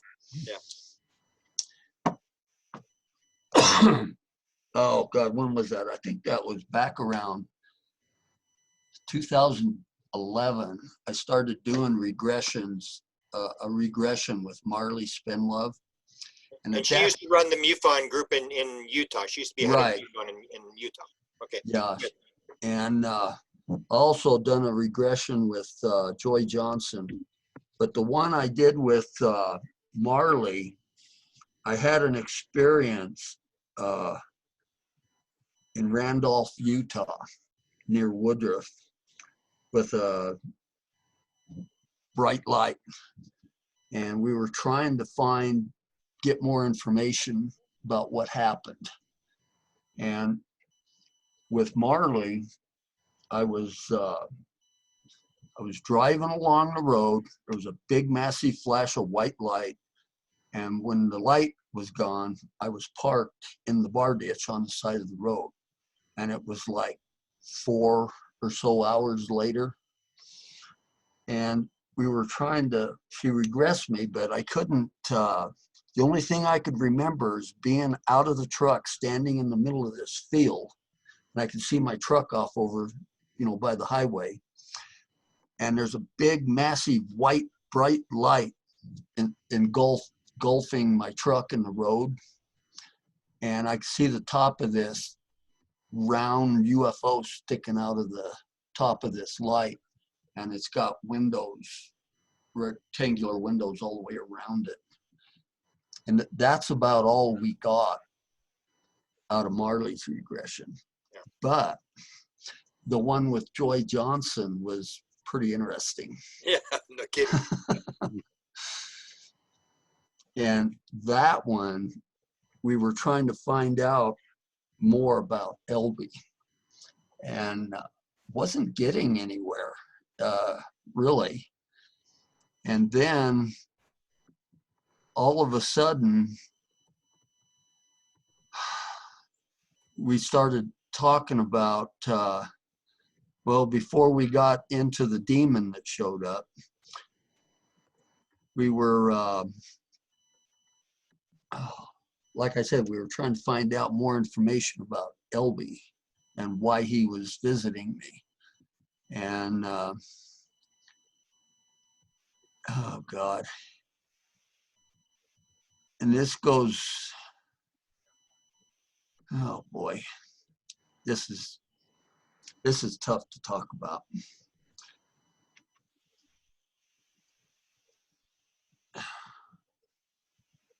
Elbi told me that he was my son. And it just, I about lost it, when he said that. I couldn't. And I think about that a lot now, and it just, I don't know, it just, I have a hard time with it. And that to be true, Ron? Did you sense that to be true? Yeah, I did. And right after that, this during this regression, this entity showed up, and it had a triangular shaped head. It was real ugly looking. Had these spindly long arms on it, these big black eyes, looked like it didn't have a mouth or nose or anything. And it felt pure evil. It wanted to kill me. I know it did. And I was screaming. I said, get this thing away from me. Get this thing away from me. And I about come out of the chair I was sitting in, the recliner. And I almost flipped over the back of it. And I, get this thing away from me. Get this away from me. It's trying to kill me. And then she hurried up and brought me out of it. She says, we're not going to go back there. Are you willing to talk about the last time you saw Elbi and last year? Because he comes to you sort of as a physical in a dream, and then he also comes to you sort of like where you just hear him, right? So he comes to you last year. That was the last time you saw him. Can you talk about that? Yeah. After I had the physical contacts with him, with the ship, he came to me in a dream, a real vivid dream. I remember this explicitly. And I had just bought a brand new Dodge Cummins diesel pickup. And I was sitting in my truck in this dream down in the Manti La Salle National Forest. There's a wilderness area there. It's called Deep Canyon or Dark Canyon Wilderness. And there's a road on top of this canyon. And there was a kind of a pull out there. And I'm looking off, and I know exactly where this spot is because I've been there before. And there's this wolf, you know, sitting on his haunches by my door, my truck. And all of a sudden, this wind comes up. And all of a sudden, I find myself, I'm sailing up into the clouds. And then I start, it's like I'm accelerating. And I come back down to the ground, but I'm not in Utah. The only way I can describe it is it's somewhere out in the deserts of Nevada somewhere. And so, and there's a cement building there out on these dirt roads. There's no paved highway to them. But there's this big building there. And I come down onto the ground, and then there's somebody else comes down fairly close to where I'm at, probably within 50 feet or so. And these people come running out of the building, and they grab me and they grab him. They throw us on what looks like a gurney, take us into this room. And the one guy wearing a lab coat comes up and he says, these are the only two that survived the test. Everybody else died. And these are the two chosen. And I don't know why he was saying this, but all the time this is happening, other than when I was flying through the air, this wolf is with me, always by my side, always. And I don't know what this wolf, why this wolf is there. And so everything turns white again. I don't know what it is with everything turning white, but right after the white, it was like I pass out or something. And when I come to, I'm sailing, moving again. I'm up in the sky. And I come back over to where my truck is parked. And I come back down, and I'm standing there, and this wolf is beside me. But this time I have a great big rainbow trout on the side of me. And so this man comes up and he says, don't worry about what's happened to you. He says, it's all necessary. It has to happen, but don't worry about it. There's no harm going to come to you. And so he takes off. And then I go back, I get inside my truck, and I said, I'm going to find out what this wolf is. So I get out, and the wolf is still sitting there on his haunches. And I squat down, and I put my face right in front of his muzzle. And I says, who are you? And he says, Ron. He says, I'm Elbi. He says, from now on, I will appear to you as a wolf. Because he says, you're having problems. You're having a difficult time seeing me as I really am. And it kind of startled me. And so I start asking, you know, I want my totem animal to come protect me. I need you to show up. And then this bear, the bear is one of my totem animals, and the deer.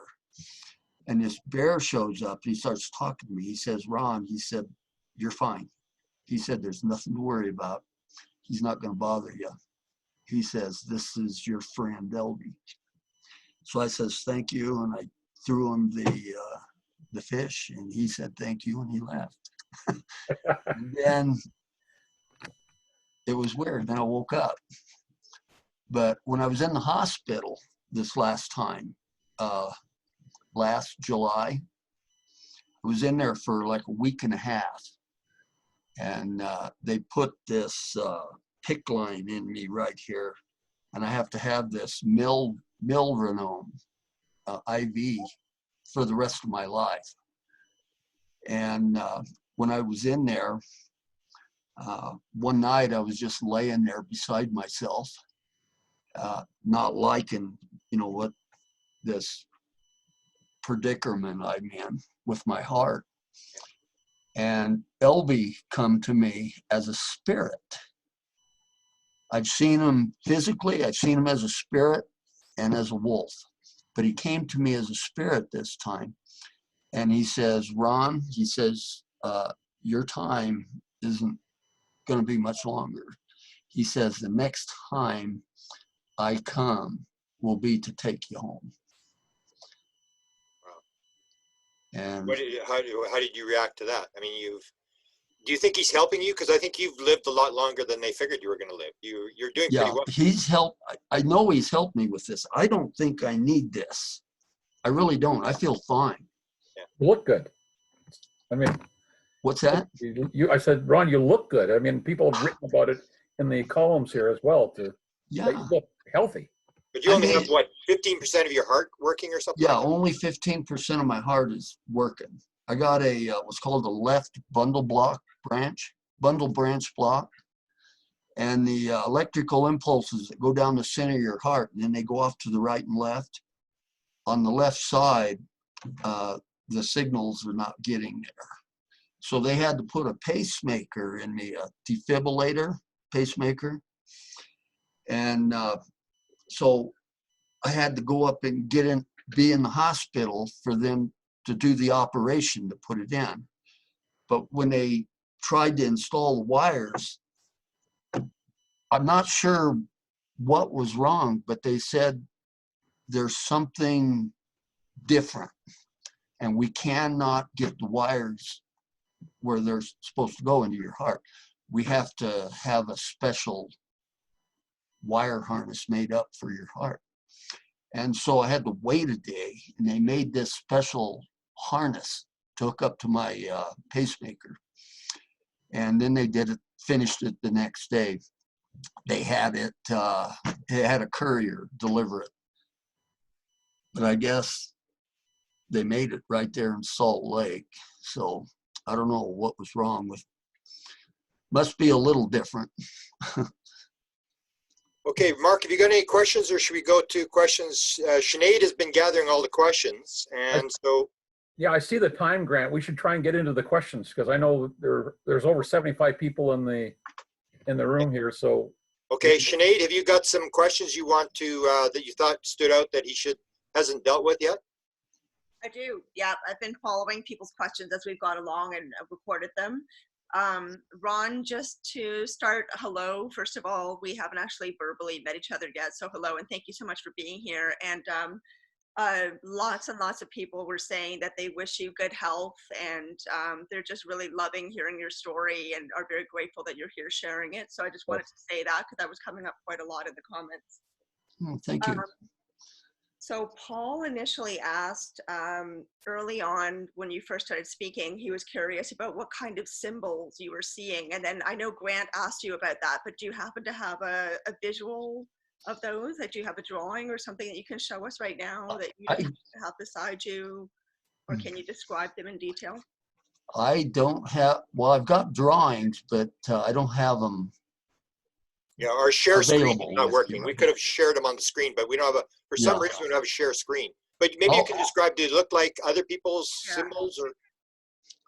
Yeah, it looks quite a bit like the, oh God, they don't look like the hieroglyphics of, like back in the Roman days. These are more look like Sumerian symbols. And what's weird is there's one symbol that's just burned into my mind. I cannot get rid of it. It looks like a real thick italicized letter P. I have no idea why. This one is just, of all the symbols, this one seems to be the most important for some reason. I have no idea what it stands for. I've been meditating on these symbols. I've been meditating with trying to get a hold of Elbi to let me know, but I just can't get anywhere. It's like he just doesn't have anything to do with me anymore. They will be in the book though. You're going to put this stuff, Yeah. you have a book coming out, correct? Yeah, it'll be in the book. Okay. Can I make a suggestion? Mm-hmm. If you have a hard copy, you could just hold it up to the screen and we could see it. Oh, I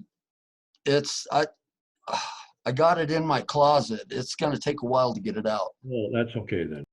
Yeah, I'll have to get it and then send it to Grant and he can post it. Okay.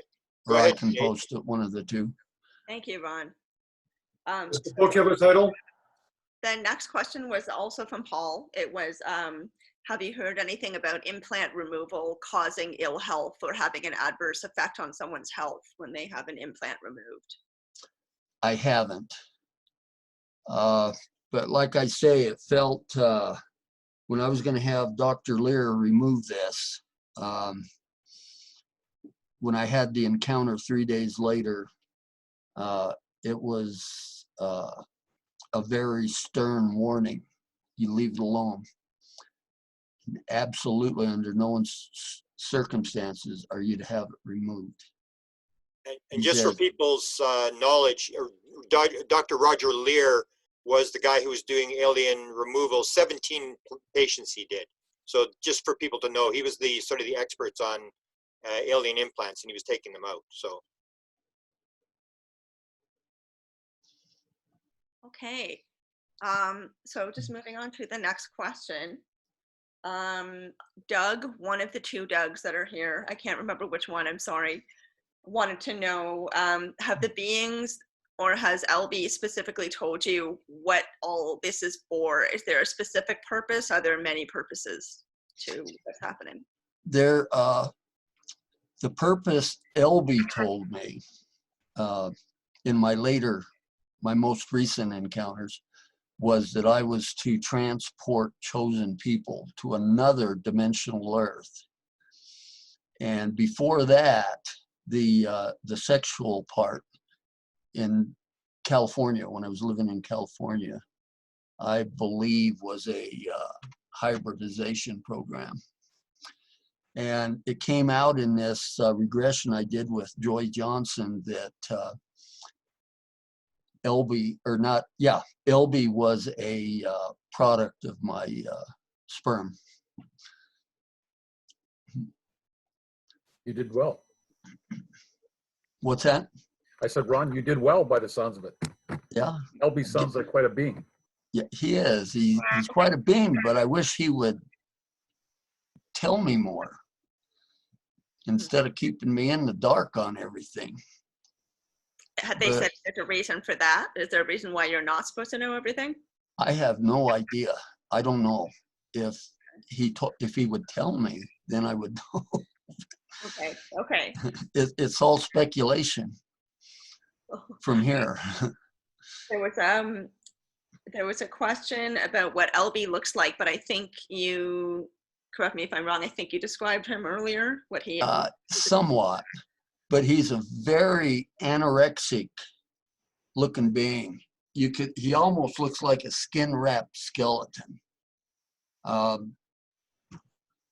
Had real long arms that hung almost down to his knees, 3 long bony fingers and a thumb, and the fingers looked like how do I describe that? Like a overburnt hot dog. It was just real rough looking brown skin, a lot of folds around the neck and the joints. He definitely looks different. Okay, thank you. That was from Mady, by the way. That last question was from Mady.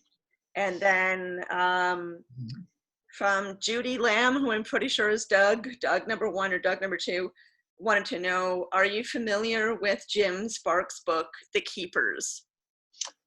I read it once years ago. I'm a little bit familiar with it.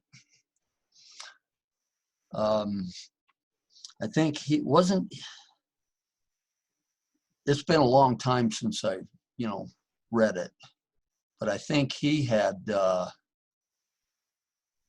wasn't he the one that had like schooling? Yeah, they were forcing him to do symbols. Yeah, he was doing symbols and he was fighting against them all the time where they were showing him the symbols. Yeah, that was like me when I was sitting in that chair. But the only thing I could move was my eyes. How many times did you see the symbols? Was that repeatedly where you were being shown the symbols all the time, like a classroom type thing? Yeah, 3 times, 3 separate encounters. And every time it was 3 rows of 6 symbols. And they would just constantly change about every 2 or 3 seconds to a different symbol.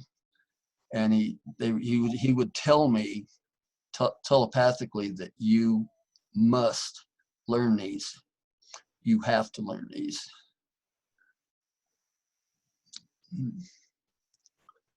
Okay, and then we had a question from Max, who is just now running back to his seat. So a question from Max is, why haven't the beings helped you in terms of your health and healed your heart disease? I actually think they're,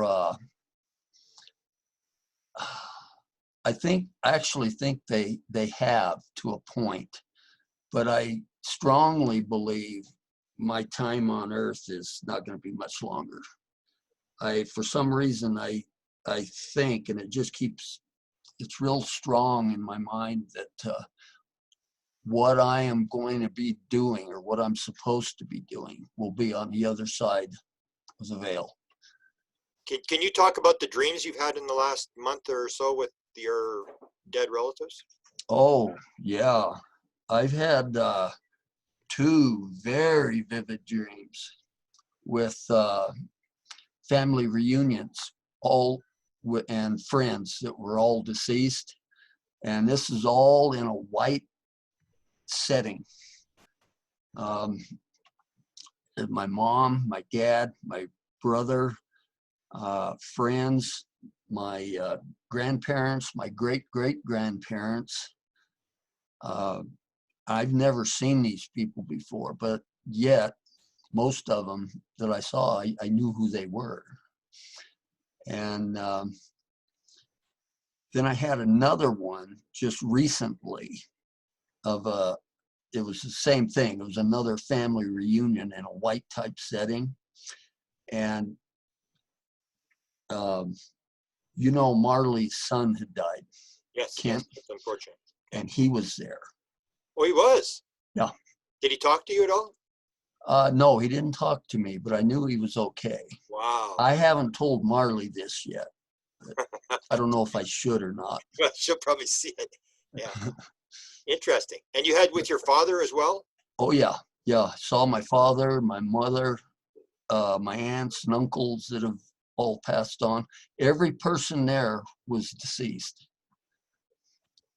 And Even the people you didn't like?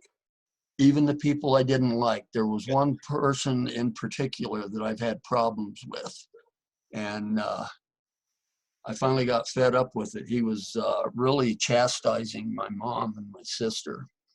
And so me and my brother-in-law, we chased him down. And I flat told him, I says, you better be careful. You know, if something's going to happen to you. And I says, you better leave my family alone because I'm not going to put up with it. And the next day he was killed in a car wreck. I've had that happen twice. So I get mad at people.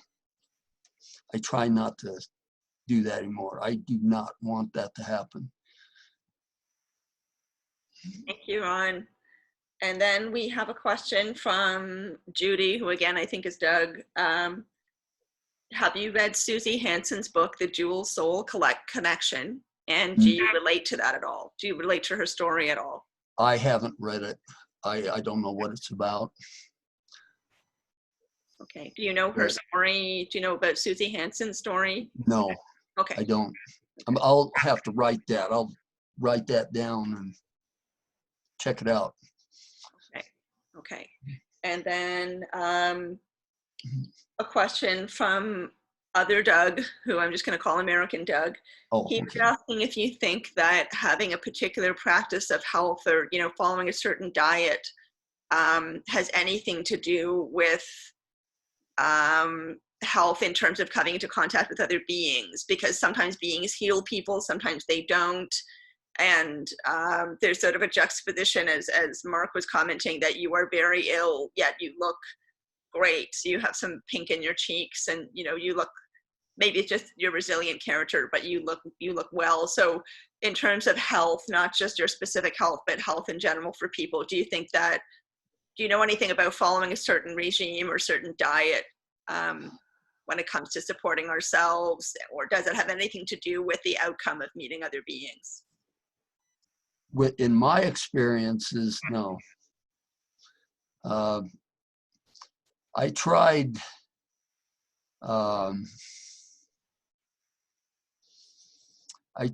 eating proper one time, and it didn't seem to make any difference to me in my case.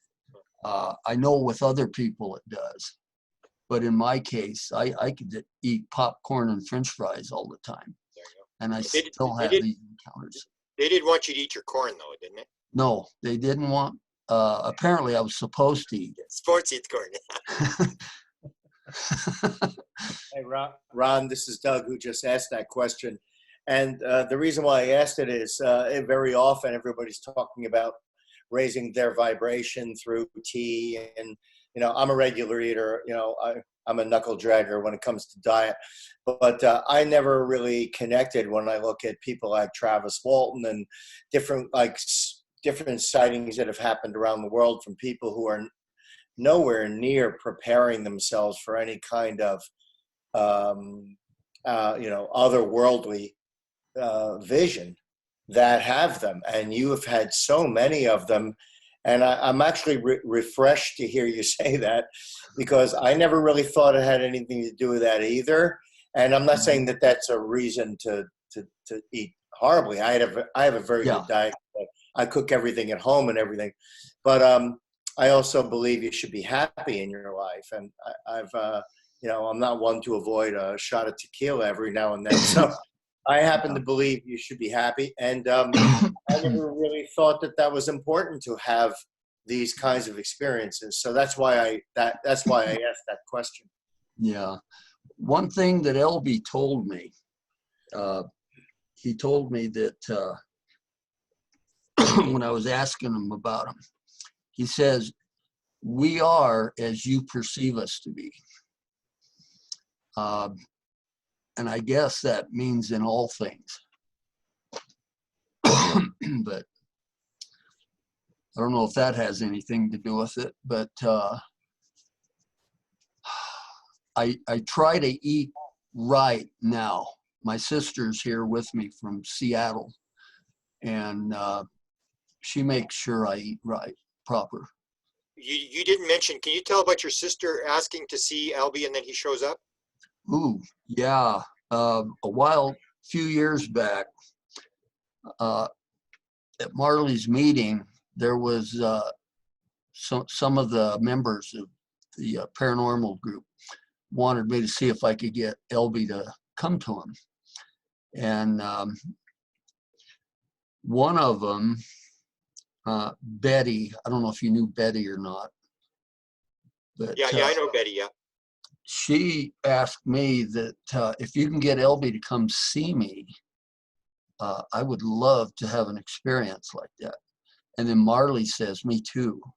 So I started meditating to have Elbi go see these people. He never showed up to Marley, but he showed up to Betty. And he also, my sister, at one time. What did your sister have to say? She knew somebody was there, but she just she thought it was neat. She liked it, but she's not like I am. Ron, could I ask you?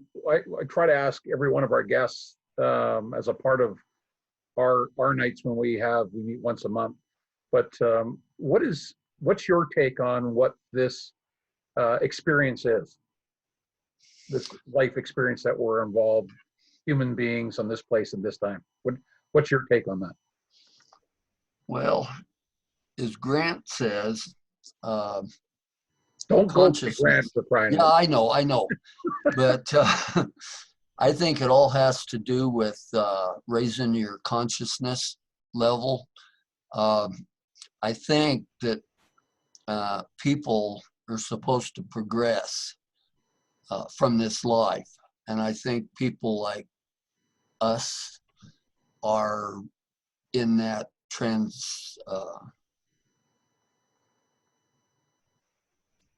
in that process of moving forward. And whether it'll be in this life or the next life. And I think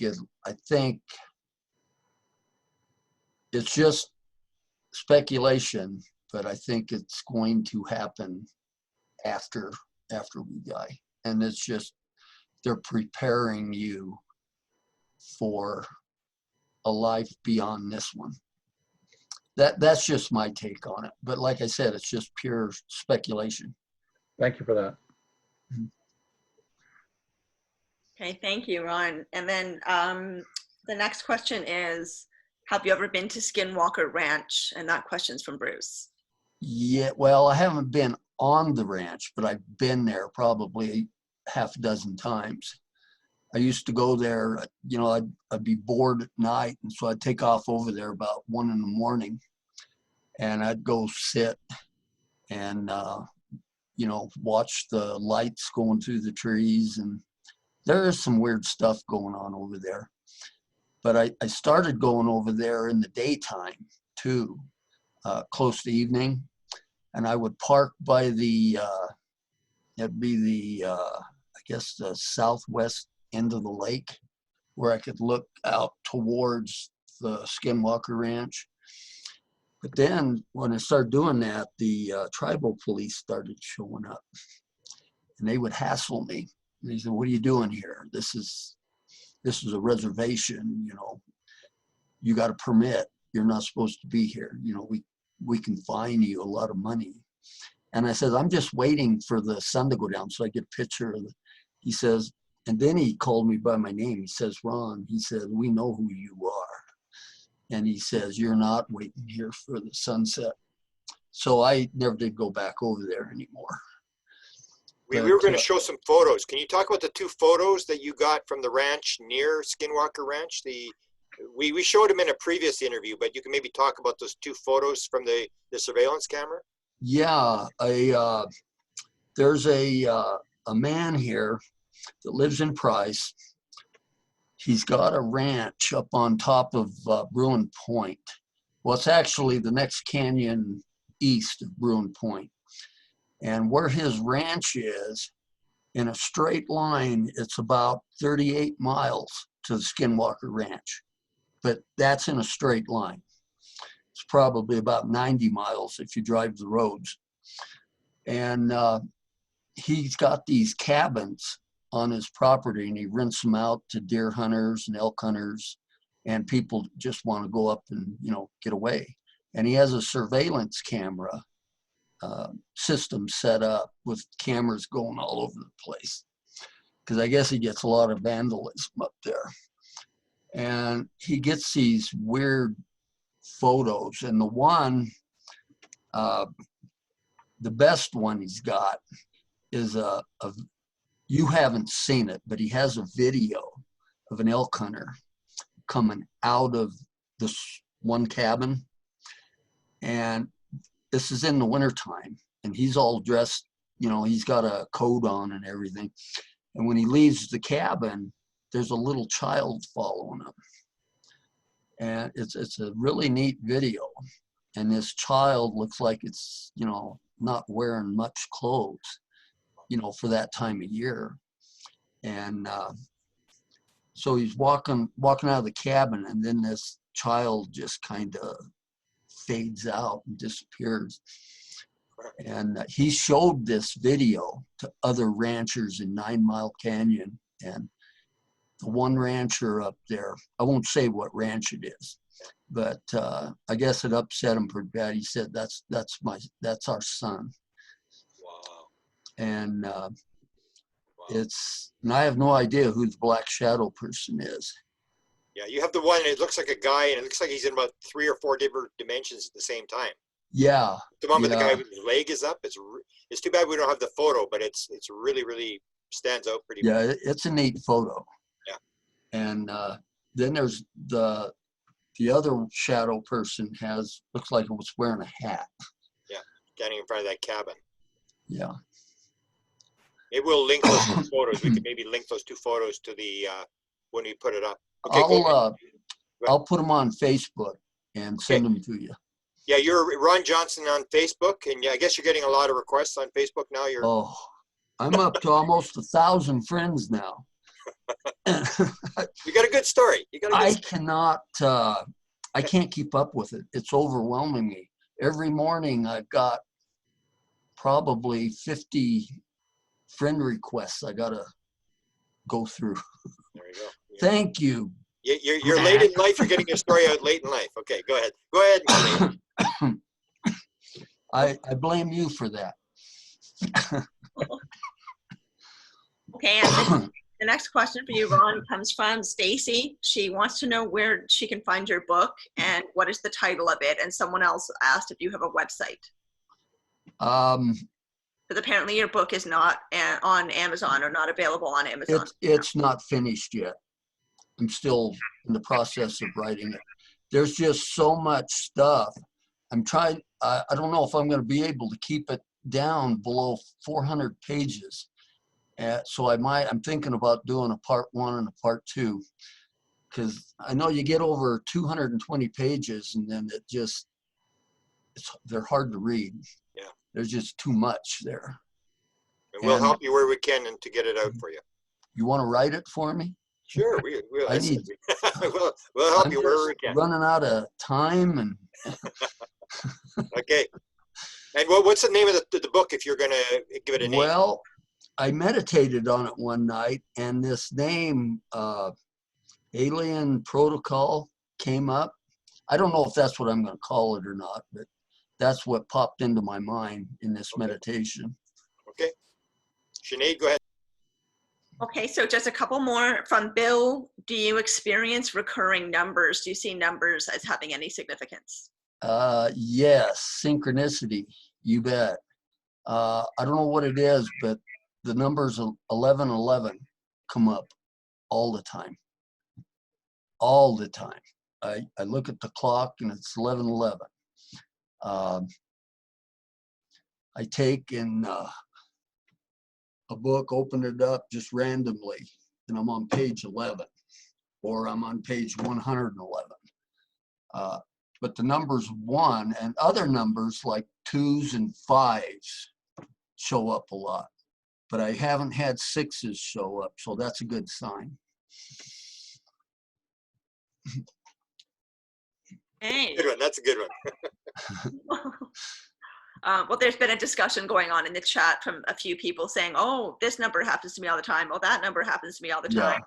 Someone mentioned that Tesla had this thing about 369, and anyway, numbers are a thing. So another one that, I me? was going to say, another one that pops up is numbers in sequence, like 2, 3, 4, 5, 6, you know, like that, a lot. Ditto, except for me, it's 3s. Different people have different numbers. Okay. Yes. So the last question is, do the memories that you have of the experiences that you've had, such as someone commented that when you were talking about seeing the Milky Way, that you just lit up? That seems to be a particularly beautiful experience or a particular highlight for you. So do the memories of the experiences that you've had help you when you're struggling with your illness, when you're struggling with challenges in your life?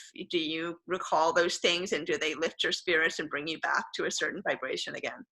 Absolutely. When I'm laying in the hospital up there, that's basically all I think about, besides family. My experiences with Elbi, and kind of meditating or praying a little bit. You know, I'd like to have some more. But for some reason, it seems like I put my experiences in 4 sections. The first one being a beginning or a prelude. The second one, a hybridization program. The third one, more spiritual and conscious. And then the last section, just observation. Because that's all they seem to be doing, is just appearing in my house and observing me. I think they're just seeing what's going on. But yes, when things get bad, I have a bad day, I always think about it, and it brings me out of it. Or it helps bring me out of it. Wonderful. And do you find that, this is a question from Max that kind of relates to what you were just saying, do you find that when you are in a certain kind of emotional state, either negative or positive, to use those polarizing words, does that help you have more experiences than usual or less? This is weird. When I had, it's like my out-of-body experiences. When they happen, I'm almost totally exhausted to the point of just passing out, but not physically, mentally exhausted. And it seems like whenever I'm mentally exhausted, I can lay down and get my body to start, or my soul, or my astral body to start ascending. And but a lot of times, especially in the beginning when I was doing this, there would be a black shadow person would appear, and then it would snap you right out of it. And this black shadow person didn't have a good feeling. My first initial psychic reaction was not good. And I don't know why he shows up, but I guess a lot of people this happens to. But yes, yeah, I would agree with that. Can I jump in with a question? Somebody asked about cubes after Sinead started doing the questions. You haven't talked much about your sightings in terms of, you've seen a lot of beings. In terms of sightings, have you seen cubes, orbs, low-flying helicopters, all this kind of stuff? Yes. I had a job with the dealership here in Price, driving cars to and back from the auto auction in Salt Lake. And it's about 135 miles one way. And I was driving a car back, and when I hit Spanish Fork Canyon, there's a mountain up there. It's called Billy's Mountain. And they had a landslide there years ago that buried the town of Thistle. I don't know if you remember that or not. But I noticed it on the other side of Billy's Mountain that there was an object off to the left of me that was, I seen it going, kind of skimming the tops of the mountains in the hills. And I'd drive along, I'd look, drive along, I thought it was an airplane. And heck, I went about 10 miles and it's still there. And then I started watching it more closely. And I was thinking to myself, God, this is it looked like a refrigerator sitting on its side. It was just a big rectangular box. And it had what looked like a circle with a dot in the middle of it on the side. And this thing paced me all the way to Soldier Summit. And about, 5 miles past Soldier Summit, there's a junction that with a road that goes to Schofield, Utah. And I said, when I get there, I'm going to pull over and take a picture of it. And when I got there, it was still pacing me along the mountaintops. So I pulled over and stopped. I grabbed my camera. And as soon as I opened the door and got out, that thing changed directions and went back towards Spanish Fork. And just like a light switch, it went out. Wow. Any helicopters? A lot of people report the helicopters falling, or low-flying helicopters and stuff like that. Yes. In 2010, I had a premonition. This was right after my last physical encounter with Elbi. I was sitting in the house, and this was right after my mother died. And I had a premonition to grab my camera and go outside. And so I did. And I saw this round orb type UFO. It was moving quite fast. So I hurried up, pulled my camera up there and took a quick picture of it. And then by that time it had already flown past. And that's that one. I think you saw it. Did I send it to you? It shows the power pole with the light on it. And then I think so, yeah. A round orb. And there was 2 helicopters following it. But I couldn't get the helicopters. They were too far apart. Couldn't get the helicopter in it. But these encounters, I think it was right around the year 2000, I started seeing this translucent orb. It was pretty good sized. And I had this thing pace me all the way back up from Manti, up the canyon and up over and down Huntington Canyon.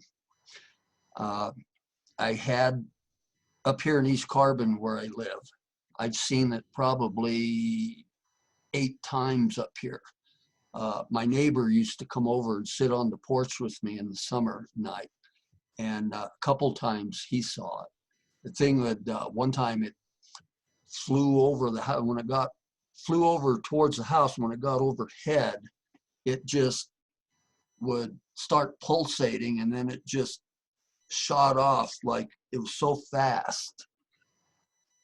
And then I'd seen this when I lived in Price. I've seen this many times, and it looked like it landed in the alley behind our house one night. And another night, it came over the house. Like I say, I got these dates written down, but I can't remember them all. There's so many. But something told me to go out in the back. So I went out on the back porch, and this big translucent white-looking orb was moving towards the house. And when it got overhead, there was 2 little ones come out of it. And that night, I had an encounter with Elbi. Wow. That same night. Are you able to talk to the orbs, or you sense sometimes that you have to go out, but are you able to communicate with it? I have. When I do ghost hunting, there's an old cemetery up here. It has a flagpole. And I was up there one night by myself, and I took a picture of the flagpole. And there was this big red orb. It was probably about 2 feet in diameter that showed up in the picture. And I started talking to it. But I was talking to it mentally. I wasn't actually saying anything, but I was doing it in my mind. And I says, could you please go up in front of the flag and let me take a picture? So I just took a random picture of the flag, and there that red orb was. And wherever I asked that orb to show up, it would be there. Wow. I've had that happen a couple times at different cemeteries. But as I said before, I think everything paranormal is relevant with each other. And consciousness involved. Right. That's it, consciousness.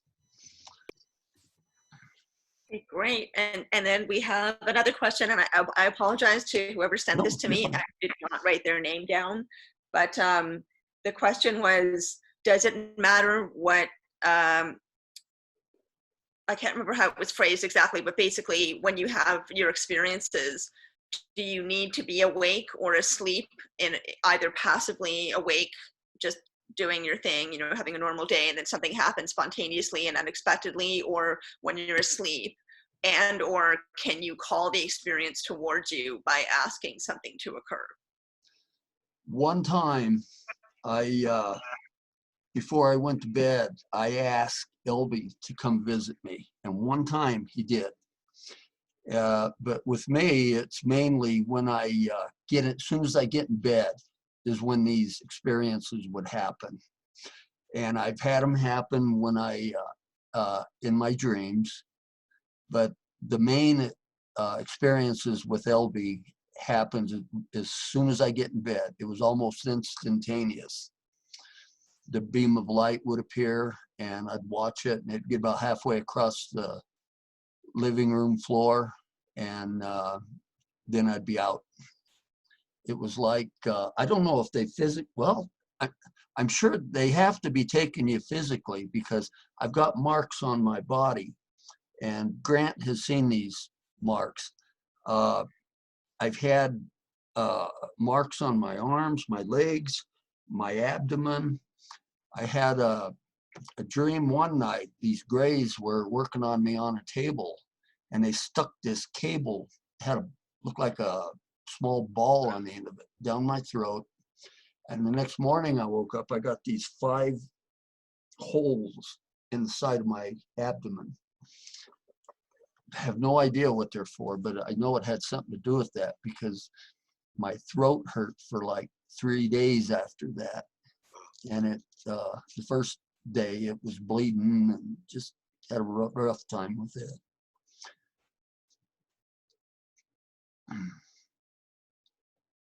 Okay, anything else, Sinead? Yeah, there's a couple more. Amar wanted to know, I'm just scrolling back a little bit here. When you have had your out-of-body experiences, have you ever seen any orbs or spheres that have scanned you with a laser? No. I've seen other entities. I've seen other spirits, and the human type spirits that I saw in that lower dimension, they would come up and they knew who I was. They called me by my name. But there was some pretty deep demonic looking entities there in that gray realm. And I would just tell them to stay away, and they would only come so close, and then they would go back. It's like you can, if you want them to approach you, they will. But if you don't want them to, they won't. As long as I don't get that first initial bad feeling, I don't mind it. I hope I answered that question. Amar just made a heart shape with his hand, so I think he did well. Then we have another question from April.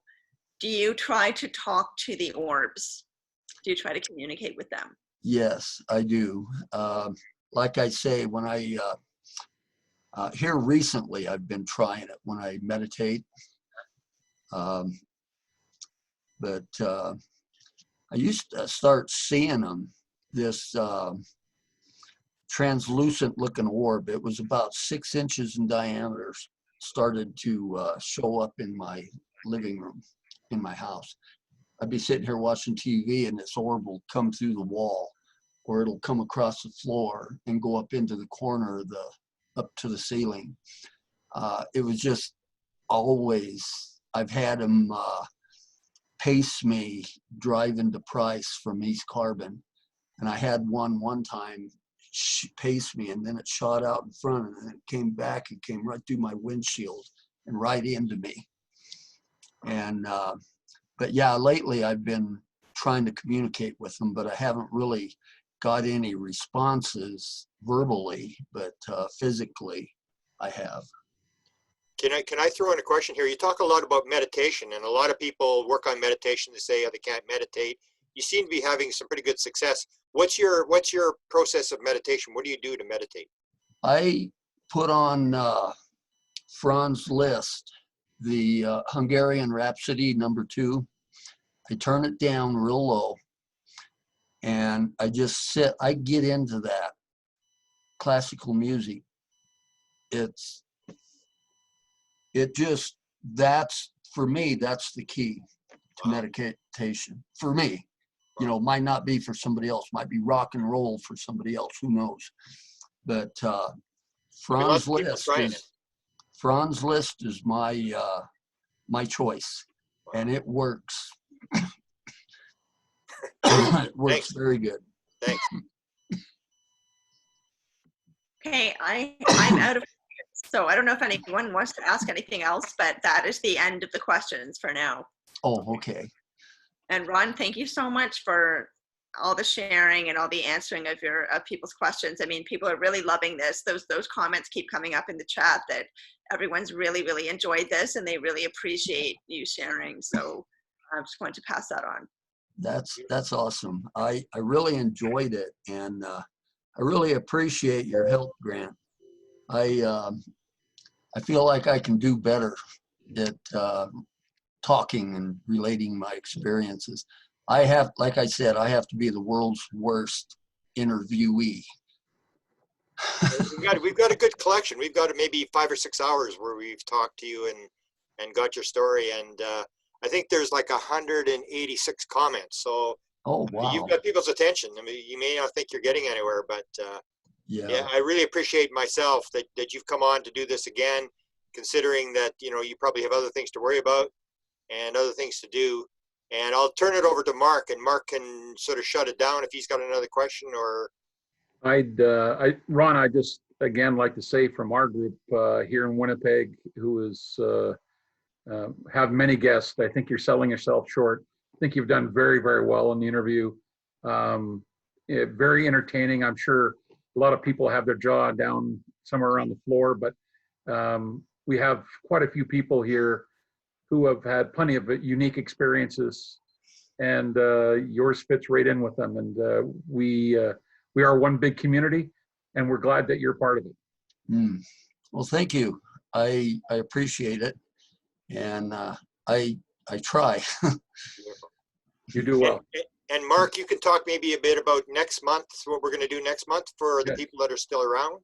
So next month is one that it's been a long time since I really look forward to something as a special multi-guest entity type of thing, where people are talking light languages. And hopefully we can get into it, providing them with some questions, getting some answers, having them speak these light languages. I think it's going to be a very interesting April, or it's May the 14th. And it's going to be we've got 6 people that speak light languages. And Ron, we hope you can join us that night too. Come on. I'll make a point to. I'd like to. Beautiful. Yeah. I see many of our guests that do come in and that we have come and watch after they've been a guest on this. I see quite a few of them here tonight. So Oh, good well, to maybe see. I'll start. Yeah. Thank you again, Ron, for everything. Okay, thank you. I appreciate it. I Blessings. really do. Beautiful. Stay safe, and we'll talk to you again. You can send those photos and whatever, and we'll try to attach as many. And Ron Johnson on Facebook, you're going to post some of the stuff, the photos and stuff that we were talking Right. about for the I'll people do that. here who were looking for them, because they were good photos. And for some reason, Zoom has taken off the share screen, so we couldn't show them. But you'll put them up, and you'll have another couple hundred people you've got to Oh gosh. get as friends. Yeah, that's, oh my gosh, that's a job, just screening those friend requests. Okay. Thanks a lot, Ron. We'll talk to you later. All right. Good night. Hey, everyone. Thanks, Ron. Good night, everyone. Thank you. Thanks, Ron. Thanks, everyone. Good Thanks, night. Mark. Good night, everyone. Thanks, Grant. Great show. Bye. See y'all. Goodbye. Oh, Ron, Bye, Ron. Thank you Take care, so Ron. Thank you so much. Okay. That was great. Thanks, Desta. Thanks, Good Ron. night. Thanks, everyone, for being here. Okay, I appreciate Thanks a it. lot, Thank Ron. you for having me. I really Thank do you, Ron. appreciate it. All right. So powerful. Okie dokie. We'll see you. Good night. Okie dokie. That's Good my night. favorite.